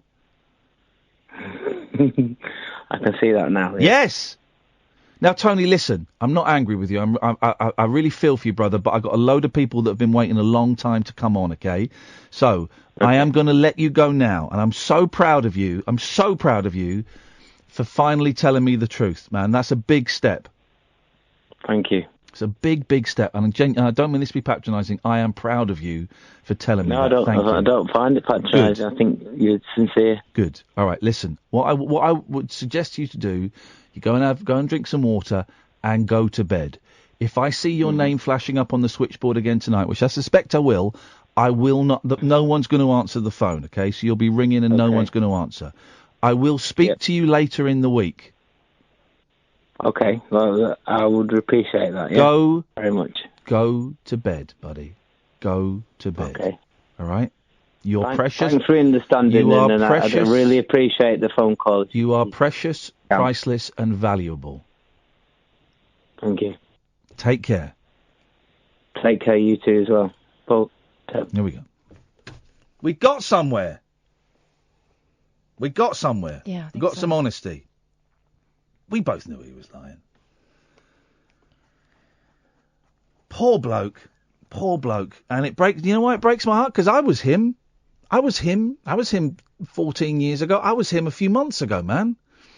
In that state for whatever reason. It wasn't booze with me. Back on the gear, but that lonely state. And he's phoning us because he ain't got anyone else to phone. I mean, I don't even know if he's got kids. We'll find that out at some point. But my heart bleeds for him, and the fact there are loads of people like him. I was one of him. I could be one of him, like that. You know, a moment's notice. Well, thank you, Tony, for telling us the truth. That means a lot, and I know that was a tough thing for you to do, man. When your brain is wired to lie, to tell the truth like that, particularly after you've already lied, is a big, big thing, man. And so you should be very, very proud of yourself for doing that. Thank you. Right, this is the Late Night Alternative on Talk Radio. The radio show where the owls are not what they seem. Do you or have you ever watched Twin Peaks? The Late Night Alternative with Iain Lee. We could be dreaming and meeting each other in our dreams. On Talk Radio. I'm not going to give you the phone number because we've got too many calls and we're busy. Iain Lee, who are you again? Catherine Boyle. That's it. Yeah. Spent 8 hours in total in a car with... No, 9 hours because it was longer going up in a car with you, and I really feel like I really feel like I know your farts so much better now. I can really feel I've connected with them on a much deeper level than I ever have done before. I actually didn't go to the loo for like the whole weekend. I don't know what's up with me. Sharing space with you. Well, someone left skiddies in the toilet pan and it wasn't me. Let's go to Meryl Streep. Let's go to Sheila. Meryl. Shit. Let's go to Sheila. Good evening, Sheila. Oh, hi, Iain. Hey, how are you? Hey, I'm very well, Sheila. How are you? I'm fine. I actually feel a bit silly now because I was calling up.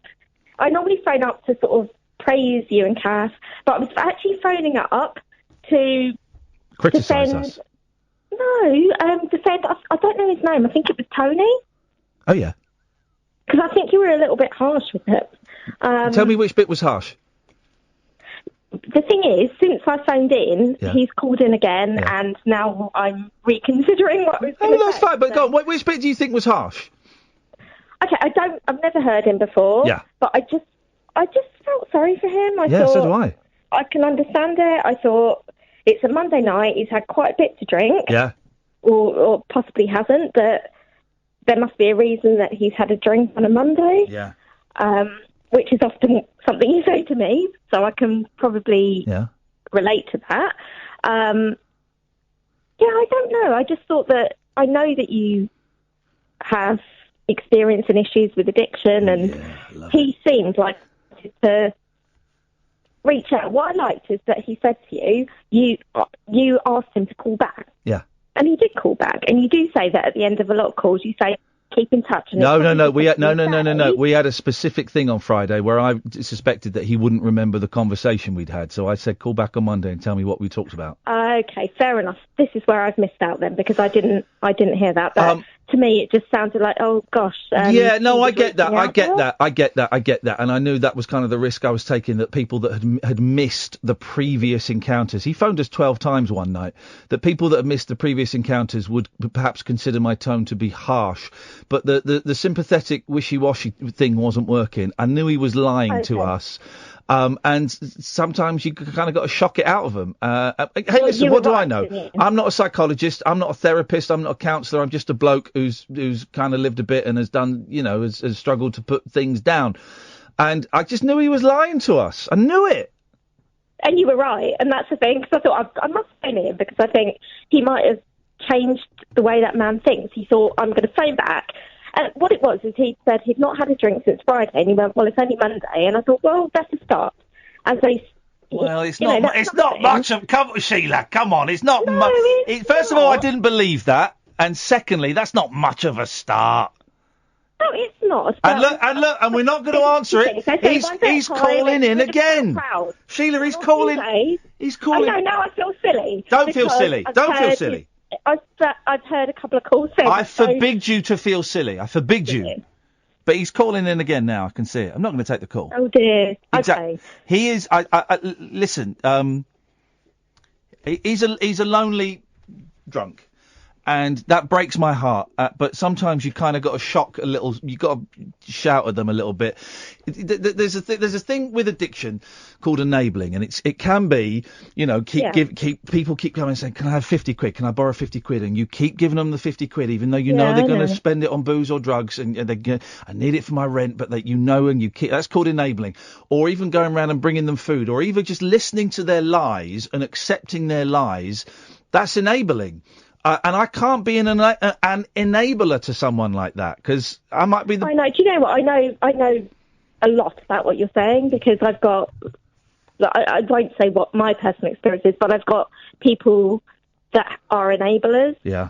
And also the other side of it. And sometimes you get people that are doing so well with their addiction therapy that they kind of maybe lose touch with what it feels like, perhaps, because they're so happy with themselves. Yeah.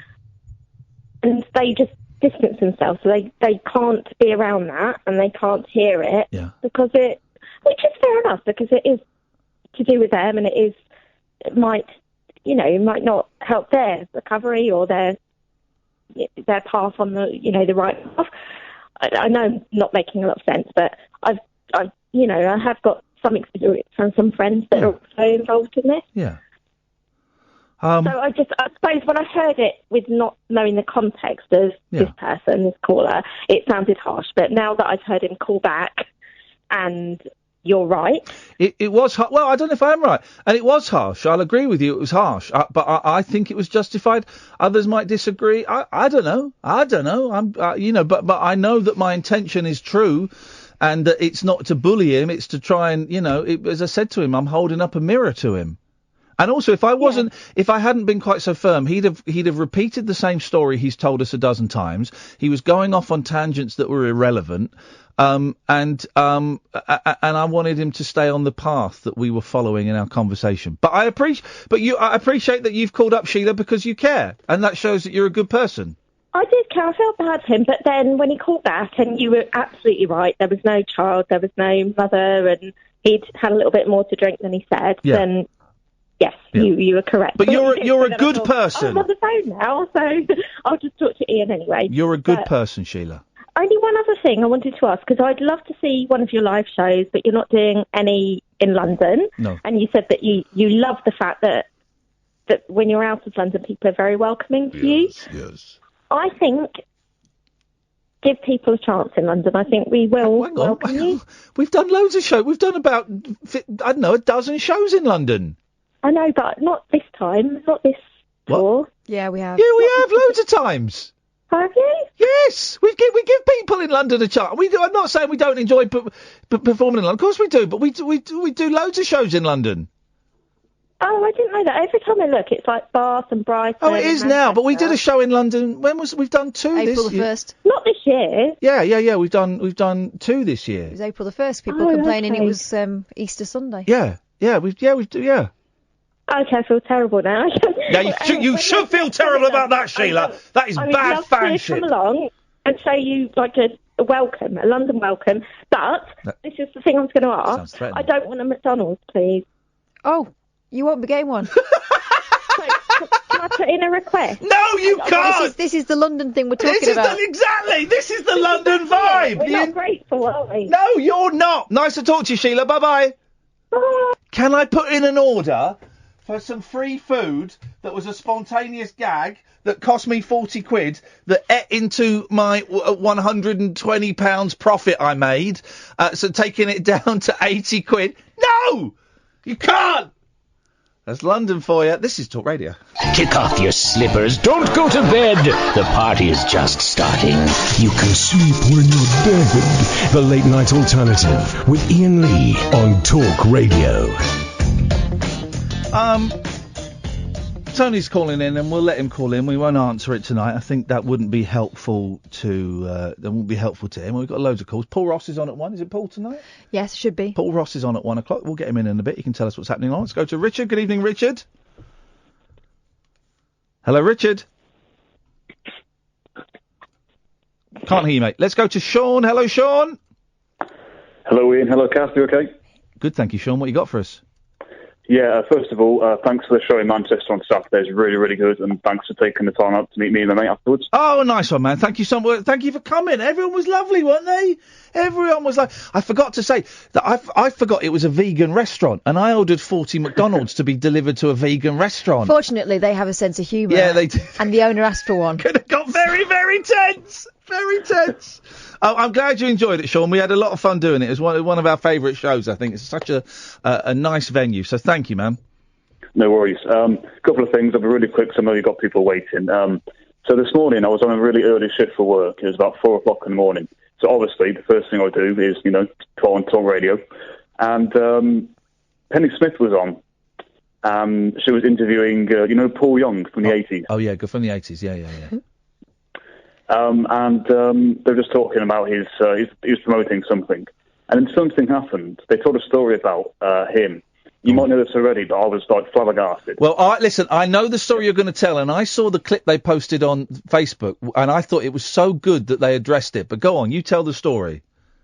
Okay, so basically in 1998, Gino DeCampo of This Morning, he basically robbed Paul Young's house. Yeah, he was a little street urchin, and he went in and nicked all his guitars, wasn't it? Yeah, he did. Yeah, he's got £2,000 worth of equipment and his gold disc or something like that. And I was kind of half asleep, and I was listening to that, and I was like, Jimmy DeCampo, he robbed Paul Young's house? Is that really happening? It sounds nuts. It sounds like something from the Day Today or Brass Eye. Yeah, it does. Yeah, I was waiting for the Chris Morris punchline. But then, am I right? Didn't Penny then suggest to Paul Young that... What did he say about it? Because I've never really heard him talk about it. I'll be honest, I was kind of getting ready for work, so I heard that little bit. And then I wanted to listen to more, but I was kind of in a rush to get to work. So I only heard that happen, that story. So I looked online. I saw a Daily Mail article telling the story a bit more. But it doesn't really have a quote from Paul Young, I don't think. But, yeah, just a weird thing to hear. Hang on a minute. Stay there, because I'm going to try and... Oh, the internet is going slow. There was a clip of it on the Talk Radio Facebook page. It really is a fun place to hang out. They've really made it very eye-catching. That's sarcasm, by the way. Let me see if I can find it. Bits seem to disappear. Here we go. Right, let's have a listen to this. This is Penny Smith. Does the show before mine, who does the early breakfast, this guy called Christo, and he said, I love Paul Young. I kind of always wanted to ask him about how he felt about Gino D'Acampo, because Gino D'Acampo's got a new game show going on. And of course, he famously burgled your house and took all your beloved guitars and I think a platinum album as well. Yes, he did. I mean, I can't deny it did really happen. Yes, he did. And I went to court to support what happened. Yeah. And I must have seen him there, but then I wouldn't have known who he was because we were talking way before he was famous. Yeah. So it was him, and it was someone else as well, you know. So yeah. Yeah, and I suppose the point is that we have... He went to jail for it, and he's talked about it, and we have to give people second chances, and yeah, and that's the thing. Archie wants to ask you a question. Did you ever feel as a way of getting retribution of like stealing his frying pans or something like that? Archie? Of what, in his frying pans? Or, you know, I don't know, a crock pot or one of his pasta makers. Slow cooker. Just think, yeah, you take my guitars, I got your pasta maker, mate. Yeah. What to do with the pasta maker? Yeah. Oh, I know who's got one. That's not as much fun as I was expecting to be. Bit weird. Don't think Paul Young enjoyed that very much. Still, it's a crazy story, Sean. It is indeed. I've got a word for the word board as well. Oh, yeah, go on. Can I please take covetous? Oh. What are you coveting, though, mate?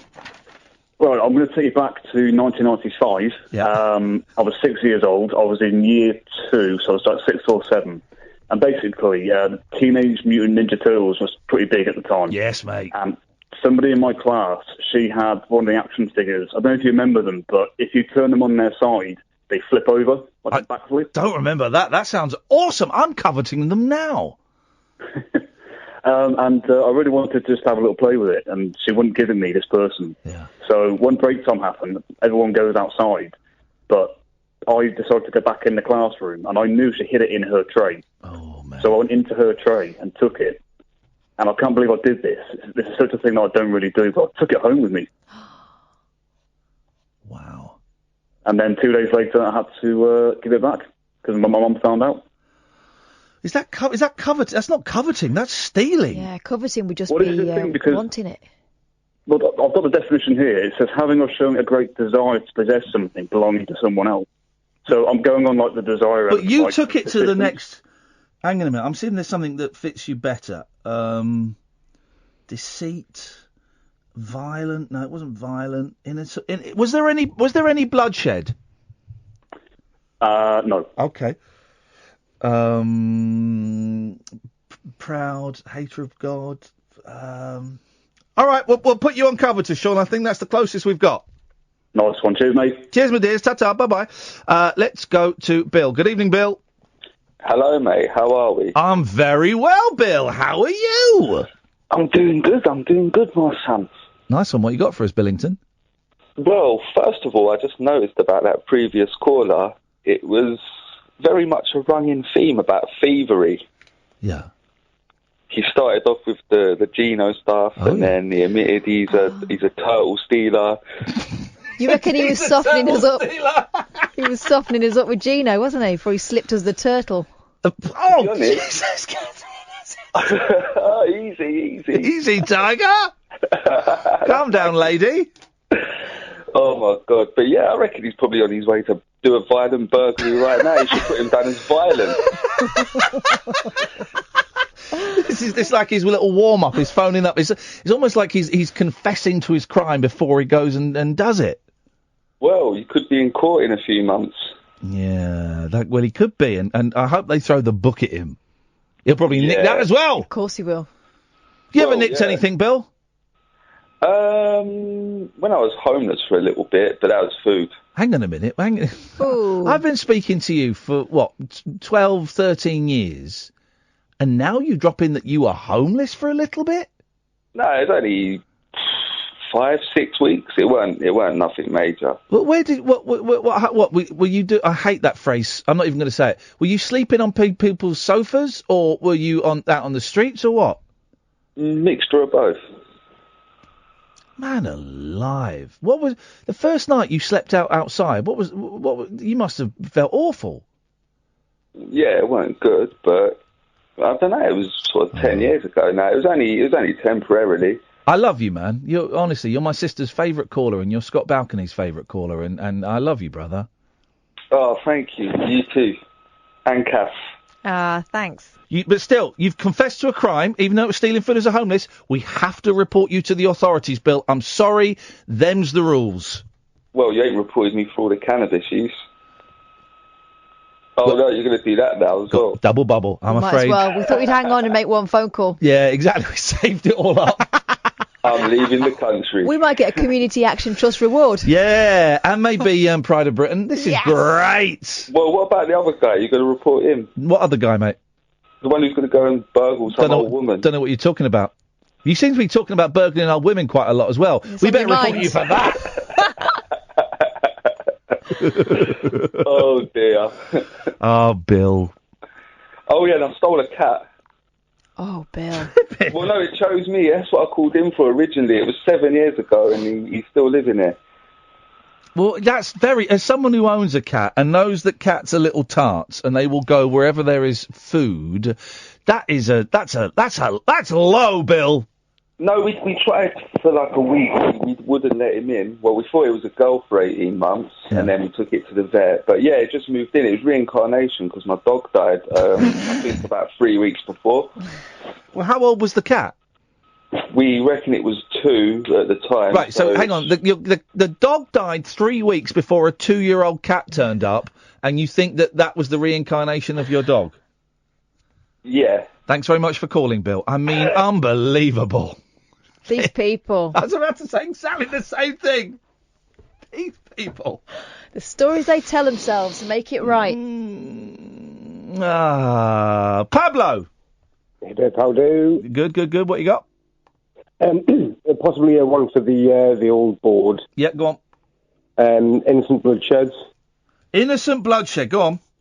Yeah, well, when my youngest was a wee bit younger, about the stage where they're very much scratching at themselves and you've got to get the mitts for their hands. Yeah, nits? Hang on, what? Mitts. Oh, it's nits for the hands. Don't talk about nits near me. Oh, you've got nits, isn't it? I've got nits, the kid's got nits. Why is your hair moving independently of your body? I've never had nits. Cass got nits. I've had nits, but I've not got it now. You need to shave your head like Sigourney Weaver. I was going to say Whitley Strieber. Who's Whitley Strieber? I don't know. Whitley But Strieber. were you thinking of Sigourney Weaver and saying Whitley Strieber? Whitley Strieber's a character in a book. What book is what is Whitley Strieber? Why has that name popped into my head? Character in a book. Whitley. Stay with us, caller. Whitley Strieber. Whitley Strieber is an American writer best known for his horror novels The Wolfen and The Hunger and For Communion, a non-fiction account of his alleged experience with human entities. Oh, Whitley Strieber! He got kidnapped by aliens and probed up the bum. Of course he did. That's who Whitley Strieber is, and there's a film about it as well. Do you remember him, Pablo? Not directly, no, but he sounds very interesting. There's a film about Whitley Strieber. Oh, look, he's on Twitter. There's Whitley Strieber. Well, that name hasn't...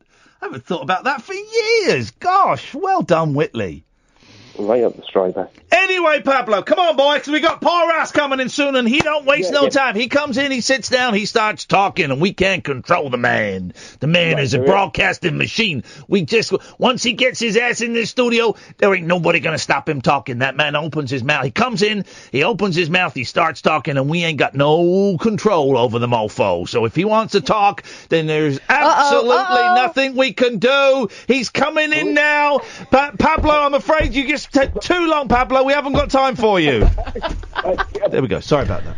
Good morning, Pablo. I'll little chat with him. He's gone. He has gone. Hello, Paul Ross. Whitley Strieber, he wrote The Wolfen, didn't he? Yes, he did. Brilliant writer, horror writer. But I never read the horror. I just read the book about communion, about being abducted by aliens. Which they turned into a movie, didn't they? It's like the odd film, I think. Was with, it Christopher Walken? I can't remember if it's Christopher Walken. There was a guy who looks like Christopher Walken who blows up one of them, and is it Jodie Foster as the female lead, or? Oh, you know what? It might be. I think it is. I'm gonna IMDb. Because they blow up one of these machines, and he says, with federal government money, we build two at the same time. We're going to get it out of jail when they destroyed it. No, Communion. I was right. Christopher Walken. Oh, I'm thinking of a different film now. I think you must be Christopher Walken. And I'm thinking the film when she goes aboard and she loses like 8 hours of her memories or something, and there's tape on it, and she's been communicating with her dead father. Oh, that's Contact. Contact, I'm thinking. That was a bloody waste of time, wasn't it? Did you enjoy that? I did. I like a slow film like that. No, it was awful.